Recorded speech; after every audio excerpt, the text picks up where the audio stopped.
इब्रानियों की किताब से फिर हम 7वें मल्कीसिदक याजक पद के अंदर जाएंगे और फिर हम अंदर जाएंगे मल्कीसिदक के याजक पद से प्रायश्चित्ता के उस महान दिनों में और अलग करते हुए प्रायश्चित्ता को विभाजित करते हुए फिर उस महान विश्वास के अध्याय में 11वां अध्याय और 12वां अध्याय हर एक बोझ को एक तरफ रखते हुए और 13वां अध्याय वो अनंत घर मनुष्य के हाथों से नहीं बनाया गया, लेकिन केवल परमेश्वर ही है जिसने इस महान घर को बनाया है। क्या ही अद्भुत है। मैं अपनी बहन को वहाँ पीछे देखकर बहुत खुश हूँ, जिसने अभी अभी सभा में प्रवेश किया है। मैं उसे और उसके पति को देखता हूँ। कल हम अपने रास्ते पर आ रहे थे एक स्थान पर। मैंने सोचा कि मैं हर छोटे मोड़ और कोने को जानता हूँ। इंडियाना में यहाँ शिकार का संचालक होने के नाते और बहुत वर्षों तक गश्त करता रहा हूँ। मैं हर एक स्थान को जानता हूँ, लेकिन मैं कल खो सकता था। वहाँ ऊपर जहाँ पर वे थे, टीले के ऊपर एक नई सड़क थी और उस महिला के फेफड़ों में कैंसर था और प्रभु ने निश्चय ही उस महिला को चंगा किया। हमने लिया और यह सब किस तरह से आता है। हम वहाँ बैठे हुए थे। भाई रॉबर्टसन वह शायद आज आए हुए हैं। मैं उनकी पत्नी और भाई वुड को देखता हूँ जो अंदर आए हैं और हम वहाँ एक पुरानी गाड़ी में थे, भाई रॉबर्टसन और मैं और भाई वुड, और हमने उस गाड़ी को लिया। हम ऊपर पहाड़ी की चोटी पर गए और वहाँ प्रभु ने निश्चित रूप से कैंसर को दिखाया और फिर हम वहीं खड़े रहे और हमने देखा महिला को छोड़कर जा रहा है। अपनी खुद की आंखों से हम खड़े हुए थे और देखा यह महिला को छोड़कर जा रहा है। और उसने भाई वुड की पत्नी को वापस बुलाया और मुझे बता रहे थे वो वास्तविक काली वस्तु को बाहर थूक रही थी और वो आज सुबह यहाँ पर है, कलीसिया में पीछे बैठी हुई है, वो और उसका प्रिय पति प्रभु में एक अद्भुत समय बिता रहे हैं। क्या वो अद्भुत नहीं है? और मैं नहीं जानता कि यहाँ आमतौर पर लोगों को जो आसपास है, या शायद ही कभी यहाँ उन्हें दर्शन आते हैं। ये मेरा घर है और मेरा मतलब है कलीसिया में। रविवार एक सप्ताह हम व्हील चेयर पर बैठे व्यक्ति को देखने के लिए कितने लोग यहाँ पर थे, जो अंधा, अपंग, असंतुलित था और मानसिक नसें जा चुकी थी और मेयोस ने उसे छोड़ दिया था और मेरे किसी कैथोलिक डॉक्टर मित्र ने उसे यहाँ पर भेजा और सभा में आने से पहले प्रभु ने मुझे उस व्यक्ति का दर्शन दिया। ये आप सभी जानते हैं। और वहाँ वह व्यक्ति यहोवा यो कहता है के द्वारा चंगा हो गया। देखा, और फिर वो उठा, बाहर चलकर गया, उसकी व्हील चेयर को लिया, देख सकता था जैसे आप देख सकते हैं या मैं देख सकता हूँ, और सामान्य रूप से अपनी चेयर को धक्का देकर इमारत से बाहर चलकर गया। और संतुलित करने वाली नस, आप जानते हैं, आप अपने आप को संभाल नहीं सकते। देखो, आप बस नहीं कर सकते, और वर्षों से बैठा हुआ था।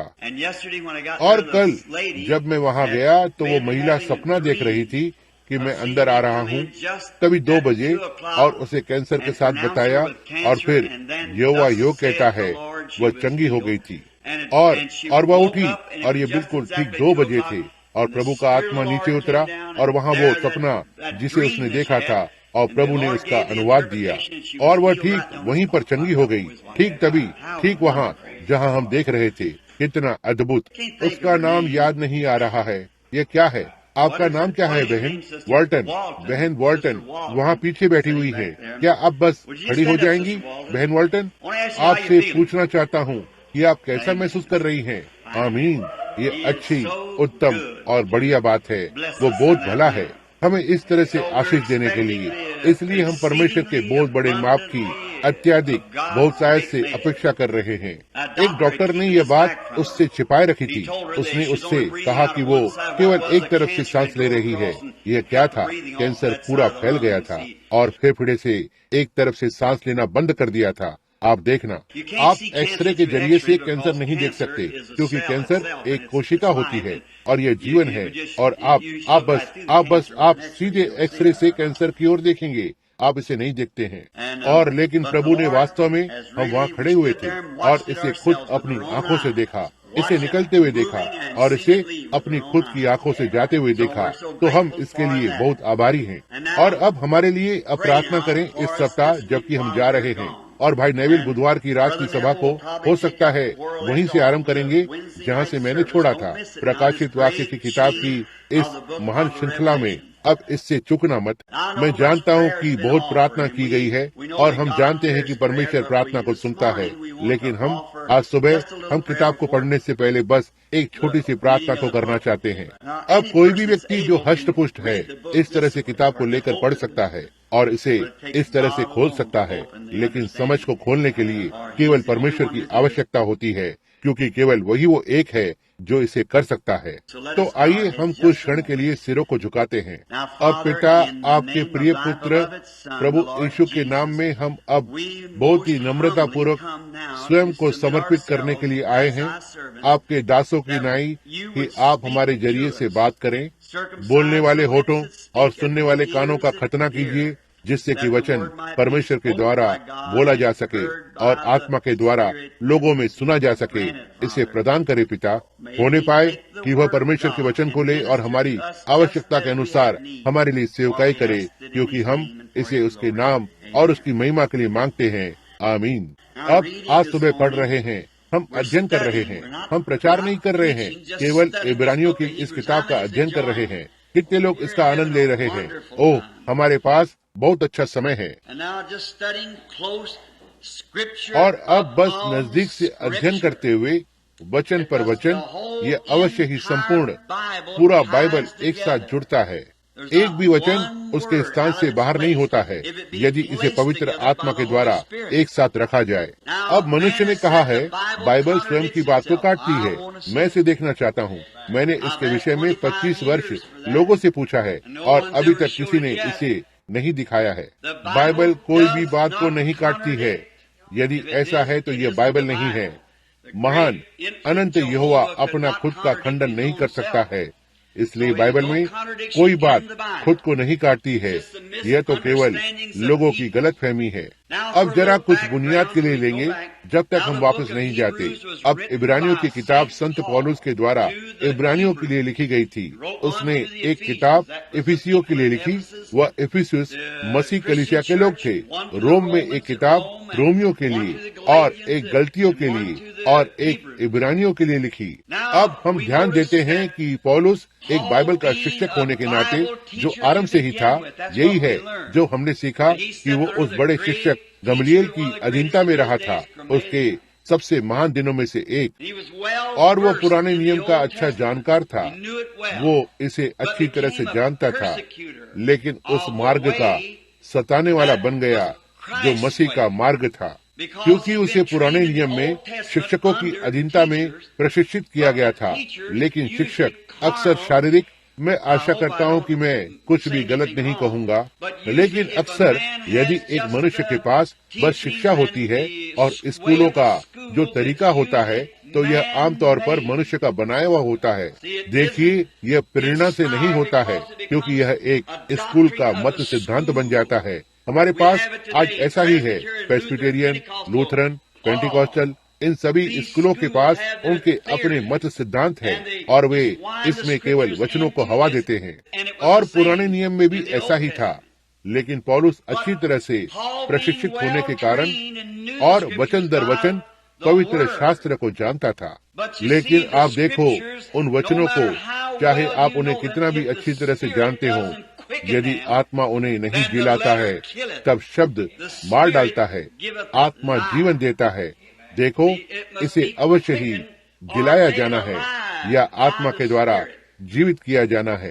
यदि आत्मा वचन को जीवित नहीं रखता है और इसे आपके लिए वास्तविक नहीं बनाता है, तो शब्द केवल बौद्धिक है। यही है जहाँ आज हमारे पास बहुत से अंगीकार किए गए मसीही लोग हैं या मसीही होने का दावा करते हैं। ये मसीह की वह बौद्धिक विचारधारा है। फिर हम इसमें जाने लगते हैं। खैर, उसे कुछ महसूस होना चाहिए था और आपको कुछ करना चाहिए था। और ओह, हम थोड़ी देर के बाद इस सब बातों में जाएंगे। एक को चिल्लाना था। मेथोडिस्ट हमेशा चिल्लाते हैं, इससे पहले उनके पास ये हो। पेंटिकॉस्ट लोगों को अन्य भाषा में बोलना है, इससे पहले उनके पास ये हो। और ओह, उनमें से कुछ कंपन करने वालों को हमेशा कंपन होता है। जी हाँ, पुराने वे ऊपर नीचे चलते, एक तरफ पुरुष दूसरी तरफ महिलाएं, समझे, कंपन करने वाले। तब पवित्र आत्मा उन पर उतरा और उन्हें हिला दिया। उनके पास ये था, लेकिन ये सब केवल काल्पनिक है। इसमें से कोई भी सत्य नहीं है। परमेश्वर अपने वचन में रहता है। विश्वास सुनने से, वचन के सुनने से आता है। विश्वास के द्वारा अनुग्रह में से होते हुए आप उद्धार को पाते हैं, किसी भी चीज से नहीं, चाहे आप कपकपाएं या अन्य जुबान से बोलें या जो कुछ भी बात जगह ले, इससे इसका बिल्कुल भी कोई लेना देना नहीं है। यीशु ने कहा, वह जो मेरे वचनों को सुनता है और उस पर विश्वास करता है जिसने मुझे भेजा है, उसके पास अनंत जीवन है। वो जो मेरा वचन सुनता है और विश्वास करता है, उसके लिए जिलाया जाता है, उसके पास अनंत जीवन है। वहाँ है ये। इससे कोई फर्क नहीं पड़ता कि आप कौन से छोटे से काम को करते हैं।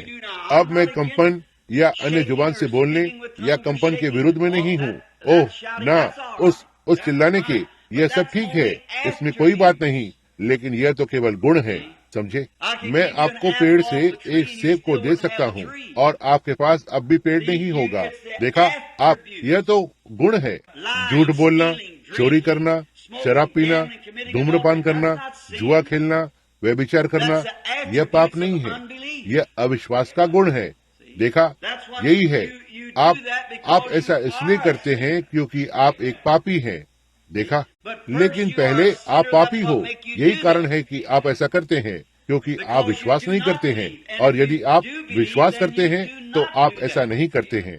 तब आपके पास प्रेम, आनंद, शांति, सहनशीलता, भलाई, नम्रता, दीनता, धीरज होता है। यही पवित्र आत्मा का फल है। देखा, तो हमारे पास छोटी छोटी चीजें हैं, छोटी अनुभूति, क्योंकि वह मनुष्य वचन के पुराने हताश रास्ते से हट गया है। यह वचन है, विश्वास सुनने से आता है। तो जब परमेश्वर ने पौलुस को चुना, मनुष्य ने मतीहा को चुना। जब उन्होंने चिट्ठी डाली, लेकिन उसने कभी कुछ भी नहीं किया। इससे पता चलता है कि तब कलीसिया के पास कैसी एक सामर्थ्य है। चुनाव को करते हैं कि अपने डीकन को चुनते हैं और अपने प्रचारकों को अलग अलग जगह पर भेजते हैं। वह बहुत सी बार शारीरिक होता है। एक मनुष्य को वहाँ जाने दो जहाँ परमेश्वर उसे जाने के लिए अगुवाई करता है। मैं इसे पसंद करता हूँ। यदि एक विचार सभा में लोग बस कहते हैं, ठीक है, यहाँ एक अच्छी कलीसिया है, इस भाई ने एक अच्छी कलीसिया बांधी है और हमारे पास एक छोटा सा पालतू व्यक्ति है, वे उसे इस कलीसिया में भेज देंगे। वे इस बात को नहीं समझते हैं कि वे खुद को खत्म कर रहे हैं। देखा, पहली बात, यदि वो मनुष्य वहाँ जाता है तो वह उस व्यक्ति की जगह नहीं भर सकता। तब वे केवल कलीसिया को कमजोर करते हैं, किसी पालतू व्यक्ति के पक्ष में दिखाने की कोशिश करते हैं। ये हमेशा से ऐसा ही रहा है। लेकिन मैं स्थानीय संगति के सर्वोच्च अधिकार में विश्वास करता हूँ। जी हाँ, हर एक के कलीसिया को अपना अधिकार होने दें, उसके पास्टरों को चुनने का, उसके डीकनों को चुनने का, इसके ये जो कुछ भी है। और फिर इस तरह से वहाँ जो मनुष्य है उसके ऊपर कोई बिशप नहीं होता है। पवित्र आत्मा उस कलीसिया से कुछ तो कहना चाहता है। उन्हें किसी से यह पूछने की आवश्यकता नहीं है कि क्या वे ऐसा कर सकते हैं या वैसा कर सकते हैं। यह तो व्यक्तिगत पवित्र आत्मा के साथ संपर्क में होती है। मुझे बाइबल से दिखाएं कि बाइबल में स्थानीय कलीसिया के लिए एक स्थानीय प्राचीन से बड़ा कौन होता है। यह सही है। जी हाँ श्रीमान, स्थानीय कलीसिया की प्रधानता हर एक कलीसिया की अपने आप में होती है। अब भाईचारा, यह बहुत अच्छी बात है। सारी कलीसियाओं को एक साथ ऐसे ही भाईचारे में होना चाहिए, लेकिन स्थानीय कलीसिया की प्रधानता।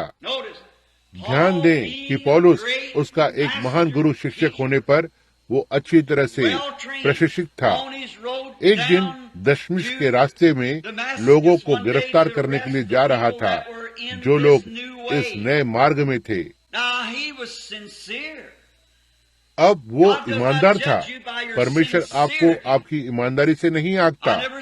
मैंने कभी भी मूर्ति पूजक से अधिक ईमानदार लोगों को नहीं देखा। उनमें से बहुत से तो व्यर्थ में अपने खुद के ही बच्चों को मार डालते हैं एक मूर्ति को बलिदान चढ़ाने के लिए। यह कोई ईमानदारी नहीं है। यह मनुष्य ईमानदारी से कार्बोलिक एसिड पी सकता है, यह सोचकर वह कुछ और पी रहा है। ईमानदारी आपको नहीं बचाती है। वहाँ एक मार्ग है जो मनुष्य को ठीक दिखाई पड़ता है, लेकिन उसके अंत में मृत्यु का मार्ग है। पौलुस ईमानदार था जब उसने गवाही दी अपने खुद के अधिकार से कि स्तिफनुस को पत्थरवाह करे। वर्षों बाद मैं पौलुस की क्षमा मांगने को पसंद करता हूँ। उसने कहा, मैं चेला कहलाने या एक प्रेरित कहलाने के भी योग्य नहीं हूँ, क्योंकि मैंने कलीसिया को मृत्यु तक सताया ईमानदारी से।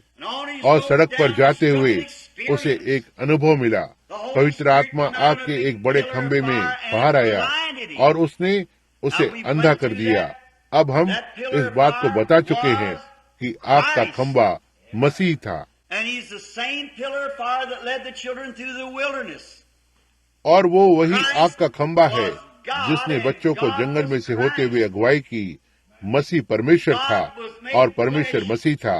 परमेश्वर देहधारी हुआ और प्रभु यीशु के शरीर में वास किया। परमेश्वर मसीह में था, संसार को अपने साथ मिला रहा था, दिखा रहा है कि वो क्या था।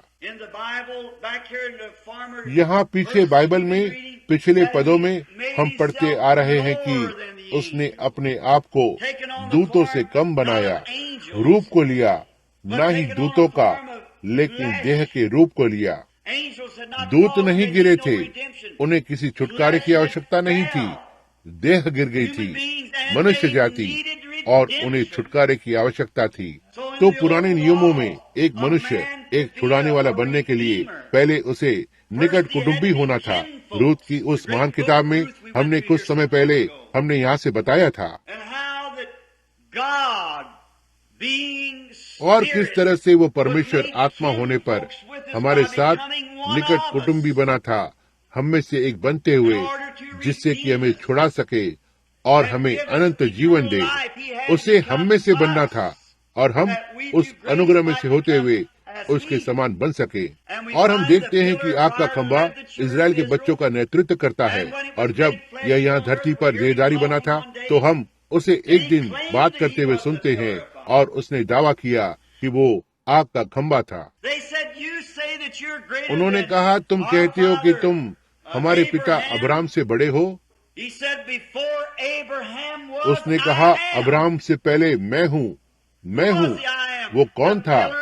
जलती हुई झाड़ी में आग का खंबा हर पीढ़ी में से होते हुए एक निरंतर यादगार रहा था। न ही केवल उस पीढ़ी के लिए, लेकिन इस पीढ़ी के लिए वही आग का खंबा है। और हम आज सुबह आभारी हैं कि हमारे पास यहाँ तक उसकी तस्वीर भी है कि वो बदला नहीं है।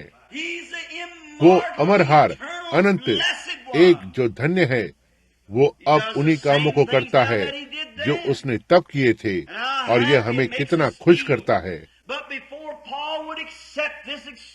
लेकिन इससे पहले कि पौलुस को यह अनुभव मिलता, यह जानते हुए कि प्रभु का दूत आग का खंबा था जो कि मसीह था, तो ठीक है, वो वाचा का दूत था जो कि मसीह था। मूसा ने बेहतर सोचा कि बजाय इसके उसने मसीह के लोगों के साथ कष्टों को सहना चुना, और मिस्र के सारे खजानों से बढ़कर मसीह के द्वारा अगुवाई को चुना। वो मसीह के पीछे चला जो एक अग्नि के खंबे के रूप में था। तब मसीह ने कहा, मैं परमेश्वर से आया हूँ।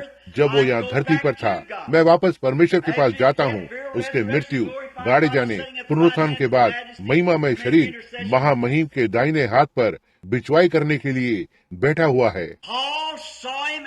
पौलुस ने उसे फिर से अग्नि के खंबे के रूप में देखा, एक प्रकाश जिसने उसकी आंखों को लगभग निकाल दिया, उसे अंधा कर दिया।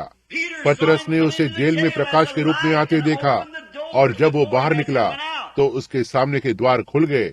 हम देखते हैं कि वो अल्फा और ओमेगा, पहला और अंतिम था, और यहाँ पर वो आज हमारे साथ है, बिल्कुल उन्हीं कामों को कर रहा है जो उसने उस समय किए थे, अपने आप को वापस हमारे लिए प्रकट में लाते हुए, वैज्ञानिक दुनिया को इसे दिखाते हुए। ओह, धरती पर के इस बड़े अंधकार और गड़बड़ी की घड़ी में हमें सारी धरती पर सबसे खुशहाल लोग होना चाहिए, ये जानकर आनंद करें।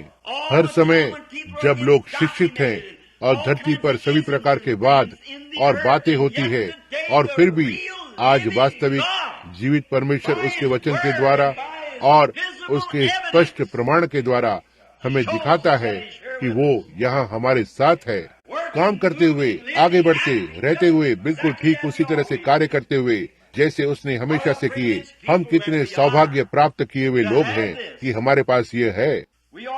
हमें चाहिए, तब बाइबल ने कहा दूसरे अध्याय में, हमें इन बातों को कसकर थामे रखना चाहिए, क्योंकि यदि हम इतने महान उद्धार को अनदेखा करते हैं तो हम भला कैसे बच निकलेंगे। अब हम इसे आगे देखेंगे, इससे पहले कि पौलुस को वो अनुभव प्राप्त हो। अब हम इस बात को अंदर डाल रहे हैं। अब इससे कोई फर्क नहीं पड़ता कि आपके पास कभी किस प्रकार का अनुभव हुआ है। कलीसिया, मैं आपसे कुछ पूछना चाहता हूँ। कोई फर्क नहीं पड़ता कि यह कितना अच्छा दिखाई देता है, कितना वास्तविक दिखाई देता है। इसे अवश्य ही पहले बाइबल के द्वारा जांचना चाहिए। हमेशा ही वचन पर किसी भी तरह के अनुभव के लिए उसे कभी न छोड़ें।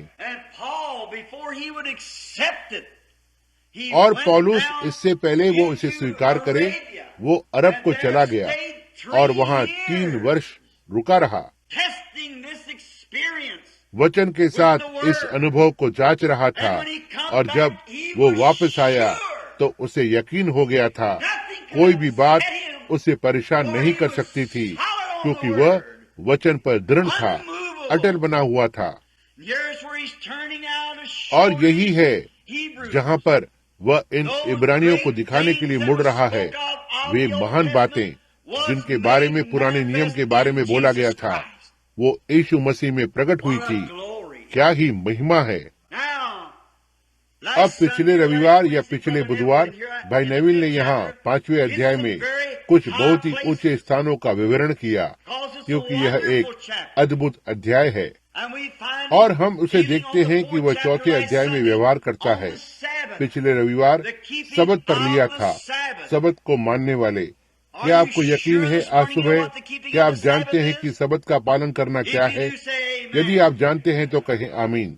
सबत विश्राम होता है जिसमें हम प्रवेश करते हैं, ना ही दिन के द्वारा, ना ही व्यवस्था के द्वारा, लेकिन मसीह में प्रवेश करने के द्वारा, जो कि हमारा सबत है। वो हमारा सबत है। हमने इसे पूरे पुराने नियम में से होकर बताया है और दिखाया है कि समय आएगा जब वचन आएगा, आज्ञा पर आज्ञा, नियम पर नियम। और उसने साबित किया कि हमने पेंटिकॉस्ट के दिन उसके विश्राम में प्रवेश किया है। इसके लिए थके हुए लोगों को विश्राम मिलेगा, शांति। हम देखते हैं कि परमेश्वर ने दाऊद में एक दिन को ठहराया 7वें दिन के विषय, और परमेश्वर ने 7वें दिन विश्राम किया। इसे जंगल में उन इजराइल के बच्चों को देता है, और फिर से उसने एक दिन को ठहराया। वो कौन सा दिन था? सप्ताह में एक ठहराया दिन। जिस दिन तुम उसकी आवाज को सुनो, उस दिन अपने हृदय को कठोर न करना। यही वो दिन है। वो प्रवेश करता है ताकि आपको एक अनंत शांति को दे, एक अनंत सबत। तब आप धार्मिक बनने के लिए रविवार को कलीसिया नहीं जाते। जब आप परमेश्वर की आत्मा से जन्म लेते हैं तो आप हमेशा के लिए विश्राम में प्रवेश करते हैं। अब और कोई सबत को मानना नहीं है। आप निरंतर सबत में हैं, हमेशा के लिए और अनंत काल के लिए हैं। आपके सांसारिक कार्य समाप्त हो चुके हैं। बाइबल कहती है, और आपने इस धन्य शांति में प्रवेश किया है। ये पहले 5 अध्याय यीशु को महायाजक के रूप में स्थान में स्थापित करते हैं। परमेश्वर ने विविध समयों और विविध तरीकों से भविष्यवक्ताओं के जरिए से पूर्व पिताओं से बातें की, लेकिन इस अंतिम दिन में अपने पुत्र यीशु के जरिए से पहला अध्याय, पहला पद, उसके बाद 5वें अध्याय के अंत तक हम उसे पाते हैं। वो प्रतिनिधित्व करता है मलकीसेदक के नाई, जिसकी दिनों की ना ही शुरुआत थी, ना ही उसके जीवन का अंत था, लेकिन सदा हमेशा के लिए एक याजक है। इस पर सोचें, यह महान पुरुष कौन था? हम इसे लगभग 2 और अध्यायों में जान लेंगे। उसका संपूर्ण जीवन हम अध्ययन करने जा रहे हैं। यह महान पुरुष जो अब्राहम से मिला, जिसका कभी कोई पिता नहीं था, कभी कोई माता नहीं थी। उसके पास कभी कोई ऐसा समय नहीं था जब उसके कभी जीवन की शुरुआत हुई हो, या उसके पास कभी ऐसा समय नहीं होगा कि उसके कभी भी जीवन की समाप्ति हुई हो। और वो अब्राहम से मिला जब राजा को मारकर लौट रहा था। इस महान व्यक्ति पर ध्यान देना। ये जो कोई भी था अब भी जीवित है। उसके जीवन का कोई अंत नहीं था। यह मसीह था जिससे वो मिला। हम कुछ दिनों में इसका गहराई से अध्ययन करने जा रहे हैं। अब हम यहाँ अब 5वें अध्याय में आरंभ करना चाहते हैं। इससे पहले हम उस 6ठे अध्याय की ओर पहुँचे, बस छोटे से बुनियाद के लिए, क्योंकि यह वास्तव में कुछ तो एक विशेष है। नजदीक से देखें, हम इस अध्याय के लगभग 7वें पद से शुरू करने जा रहे हैं। तो ठीक है, आइए 6वें पद से शुरू करते हैं। वो दूसरी जगह में भी कहता है, तो मलकीसिदक की रीति पर सदा के लिए याजक है। अपनी देह में रहने के दिनों में जब उसने ऊंचे शब्द से पुकार कर और आंसू बहा कर प्रार्थनाएं और विनती की उससे जो उसकी मृत्यु से बचा सकता था, और भक्ति के कारण उसकी सुनी गई। हालांकि पुत्र होने पर भी उसने दुख उठाकर आज्ञा मानना सीखी। अब यहाँ है जहाँ मैं इस 9वें पद को लेना चाहता हूँ। सुनना, मैं सोचता हूँ कि भाई नेविल ने बुधवार को इसे लिया था, मैं यहाँ पर नहीं था। तो ठीक है, सुनना।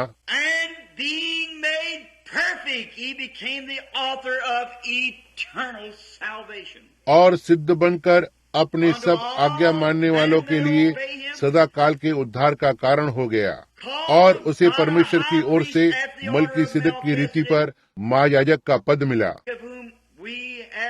इसके विषय में हमें बहुत सी बातें कहनी हैं।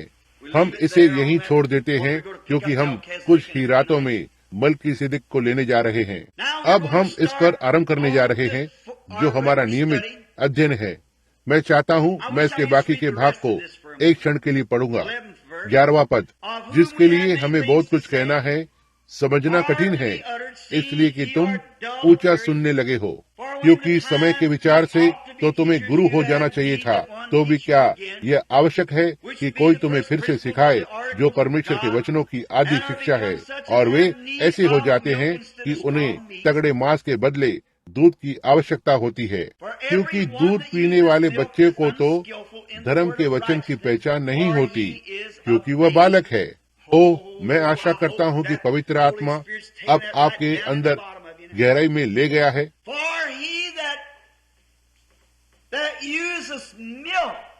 क्योंकि उनको जो दूध पीने वाले बच्चे हैं, धर्म के वचन की पहचान नहीं होती, क्योंकि वह एक बालक है।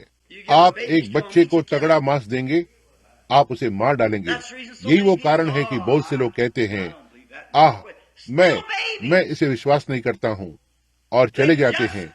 अभी भी बच्चे हैं, वे बस नहीं समझ सकते हैं, वे उस सत्य को नहीं ले पाते हैं, यह उन्हें मार डालता है।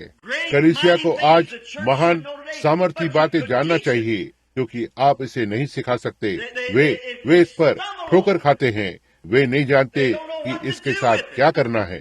पौलुस इस इब्रानी झुंड से बात कर रहा है, फिर भी वे विद्वान जिनसे वो अब बात कर रहा है, विद्वान अच्छी तरह से शिक्षित, हम ये देखते हैं कुछ ही देर में जो बहुत ही विद्वान है।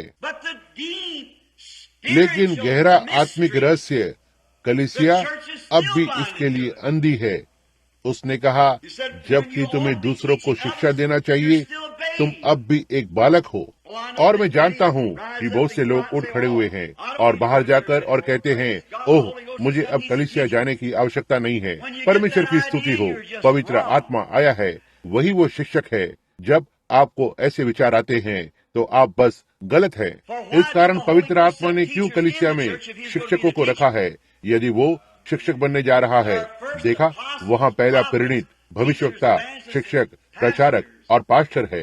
पवित्र आत्मा ने कलीसिया में शिक्षकों को स्थापित किया है, जिससे कि वो उस शिक्षक के जरिए से सिखा सके। और यदि यह वचन के अनुसार नहीं है, परमेश्वर इसकी पुष्टि नहीं करता है, तब यह सही प्रकार की शिक्षा नहीं है। इसकी अवश्य ही संपूर्ण बाइबल से तुलना होनी चाहिए, और आज भी बिल्कुल वैसी ही जीवंत होनी है जैसी उस समय पर थी। वहाँ प्रकट की गई वास्तविक चीज है। अब ध्यान दें, लेकिन तगड़ा मांस उन्हीं के लिए है, उनके लिए जो सयाने उम्र के हैं, यहाँ तक वे जो कारणों से पक्के हों, उनके भले बुरे में भेद करने के लिए पक्के हो गए हैं। परखने के द्वारा जानते हैं क्या सही है क्या गलत है। अब ध्यान दें, अब हमारे विषय पर आरंभ करते हैं। अब यह महान पृष्ठभूमि, आइए हम पहले अध्याय के लिए चलते हैं। इसलिए मसीह के शिक्षा के सिद्धांतों को छोड़। वो क्या बोल रहा है? ये सारे पहले 5 अध्याय मसीह पर लिखे गए हैं, यह दिखाने के लिए कि वो कौन है। अब हम मसीह के उन शिक्षाओं के सिद्धांतों को छोड़ रहे हैं। हम उसे क्या पाते हैं? हमने उसे पाया कि वो महान यहोवा परमेश्वर है जो देह में प्रकट किया गया है। हमने उसे पाया कि वो एक भविष्यवक्ता नहीं होगा, लेकिन परमेश्वर के दैहिक रूप की परिपूर्णता है।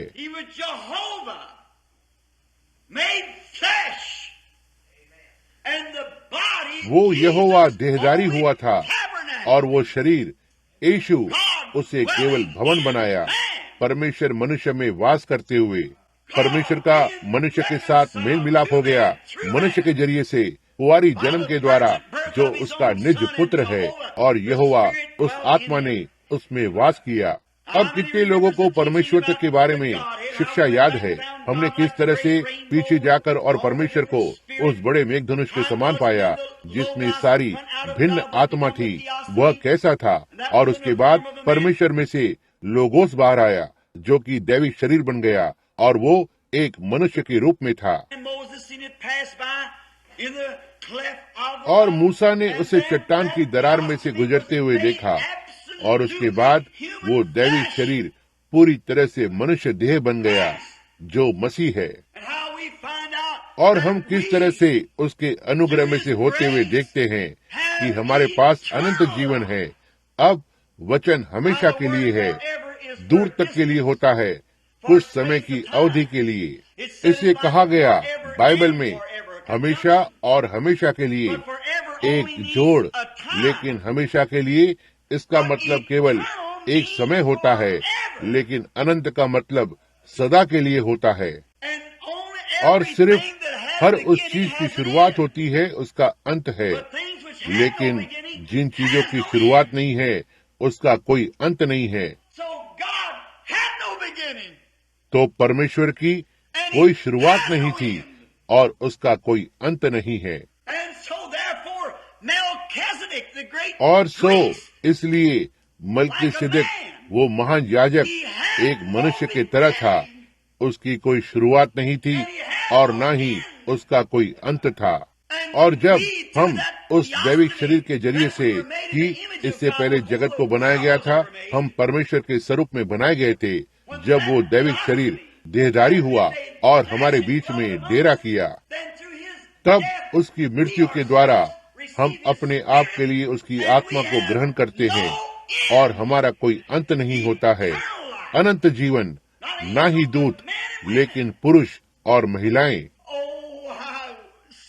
और मैं किसी भी तरह, यदि मैं इसे केवल इस तरह से ले सकता कि मेरे सभा के लोग इसे समझ लें, आप कभी भी एक दूत नहीं होंगे।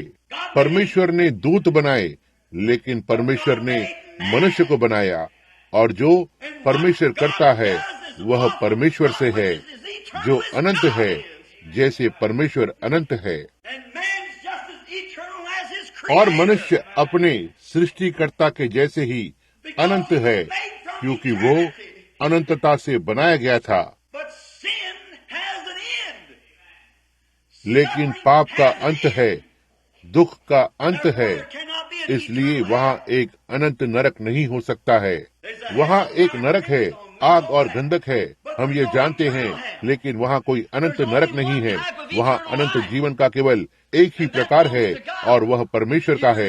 यदि आप सदा के लिए सहन करते हैं तो आपके पास अनंत जीवन है। नरक का अंत है, यह हो सकता है अरबों वर्ष हो, लेकिन अतः ये समाप्ति में आ जाएगा। बाइबल कहीं भी ऐसा नहीं कहती है कि उन्होंने अनंत काल के लिए सहन किया। कहा हमेशा और हमेशा के लिए। योना ने सोचा कि वह वेल मछली के पेट में भी हमेशा के लिए है, हमेशा के लिए कि एक दूरी या समय सीमा होती है, लेकिन अनंतता चिर स्थायी है। इसका कोई आदि या अंत नहीं होता है। यह एक गोलाकार एक चक्र की तरह होता है, और जैसे जैसे हमारा समय आगे बढ़ता है, हम केवल परमेश्वर के महान उद्देश्यों के इर्द गिर्द घूम रहे होते हैं। परमेश्वर का उद्देश्य मनुष्य को अपने स्वरूप में बनाना था, उसके साथ संगति करना था, और उसने उसे एक भौतिक प्राणी बनाया। अब पाप हमें भ्रष्टता के स्थान पर ले आया, लेकिन यह परमेश्वर की योजना को कभी भी नहीं रोकता है। और पापी मित्र, आज यदि आप परमेश्वर की आत्मा से नया जन्म नहीं लेते हैं, तो कहीं न कहीं आपका अंत है, और आपका अंत अस्त व्यस्त है, नाश में और भोगते हुए और दुख में है। लेकिन आपके लिए, जिन्होंने प्रभु यीशु पर विश्वास किया है और वैसे ही अपने व्यक्तिगत उद्धारकर्ता के रूप में उसे स्वीकार किया है, यह बस उतने ही अनंत है जितना कि परमेश्वर अनंत है। आपका कोई अंत नहीं है। मैं उन्हें अनंत जोई को देता हूँ, परमेश्वर का अपना जीवन, और वे कभी भी नाश नहीं होंगे या यहाँ तक न्याय में भी नहीं आएंगे, लेकिन मृत्यु से पार होकर जीवन में आ चुके हैं। यही है जो वो था, इसी के लिए वो आया है। अब यीशु उसके आगमन में उसके याजक गण के लिए केवल सहानुभूति के लिए नहीं आया था। बहुत से लोग इसे इसी तरह से सिखाते हैं कि वो आता है कहते हुए, तो ठीक है, हो सकता है यदि मैं दुख उठाता हूँ तो मैं एक दयनीय दृष्टि में होऊंगा और निश्चित रूप से लोग मेरे पास आएंगे। यह गलत है, उसके लिए कोई वचन नहीं है, क्योंकि हर एक व्यक्ति जो कभी भी बचाया जाएगा, परमेश्वर उन्हें दुनिया के बनने से पहले ही जानता था। बाइबल ऐसा कहता है, परमेश्वर अब नहीं चाहता है कि कोई भी नाश होना चाहिए, वो चाहता है कि वे सभी आकर पश्चाताप करें। परंतु परमेश्वर होने के नाते पूर्व ज्ञान के द्वारा वो इसे जानता था। रोमियो में देखें, 8वां अध्याय, पौलुस वहाँ थामे हुए था। परमेश्वर के चुने जाने के विषय में कह रहा था कि एसाव और याकूब दोनों में से किसी भी बालक के जन्म होने से पहले या कुछ भी, परमेश्वर ने कहा कि वो उन्हें जानता था, और उसने एसाव से घृणा की थी और याकूब से प्रेम किया था। इससे पहले कि दोनों में से एक लड़के को उनके आभार को व्यक्त करने का एक मौका हो, क्योंकि वो परमेश्वर था। वो जानता है, वो चिरस्थायी है। यदि वो चिरस्थायी है तो वो हर एक पिस्सू, हर एक मक्खी, हर एक मच्छर, हर एक चीज को जानता था जो कभी भी धरती पर होगा। वो इसे जानता था। वो चिरस्थायी, अनंत, अमरहार, धन्य परमेश्वर, सर्वशक्तिमान, सर्वव्यापी, सर्वज्ञानी है। वहाँ ऐसा कुछ भी नहीं है जो वो नहीं जानता हो। यही कारण है कि वो बता सकता है कि अंत क्या होगा।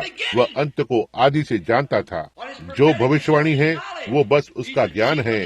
वह मुख्य वकील है, वो न्यायी है, और वो केवल उस वकील से उसकी कुछ बुद्धिमत्ता से बात करता है। और यही भविष्यवाणी है जो इसे पहले से बता सकता है, क्योंकि वह जानता है कि क्या होने वाला है। अब वहाँ परमेश्वर है जिसकी हम सेवा करते हैं, ना ही इतिहास का ईश्वर, ना ही बौद्धों और मुसलमानों और इत्यादि की तरह, लेकिन एक परमेश्वर जो सर्वव्यापी है। ठीक अभी यहाँ आज सुबह है, अभी इस भवन में, महान यहोवा मैं हूँ, जिसने पापी देह का रूप धारण लेने के लिए अपने आप को नम्रता से रचा। यहाँ वो है, यही है जिसने आपको छुड़ाया है। वहाँ कोई दूसरा नहीं हो सकता, कहीं भी नहीं, कभी भी इसे नहीं कर सकता। वहाँ पर परमेश्वर के पास 3 लोग नहीं थे और उनमें से एक को भेजा, उसका पुत्र। यह तो स्वयं परमेश्वर था, पुत्र के रूप में आया। एक पुत्र का आरंभ होता है और पुत्र का आरंभ था कि आप में से कुछ प्रिय कैथोलिक लोग, मुझे उनकी किताब मिली, हमारे विश्वास की सच्चाई, कहा परमेश्वर का अनंत पुत्र। आप उस शब्द को कैसे व्यक्त करेंगे? आप इसे किस तरह से समझ में लाएंगे? यह किस तरह से अनंत हो सकता है? यह बाइबल नहीं है, यह तो आपकी किताब है। अनंत पुत्र वे नहीं, वह शब्द सही नहीं है, क्योंकि जिस किसी को एक भी पुत्र होता है उसका आरंभ होता है और अनंत का कोई आरंभ नहीं है, इसलिए यह अनंत पुत्र नहीं है। मसीह देहधारी हुआ और हमारे बीच में डेरा किया, उसका एक आरंभ था, कोई अनंत पुत्र नहीं था। यह अनंत परमेश्वर है, ना ही पुत्र। अब वो हमें छुड़ाने के लिए आया और उसने हमें छुड़ाया। अब पौलुस वहाँ पहुँचते हुए, जो मुझे पक्का है कि पिछले अध्यायों के जरिए से आप इसे समझ गए हैं, हम इस पर कभी कभी फिर से जाएंगे, प्रभु ने चाहा तो, बस वचन दर वचन। अब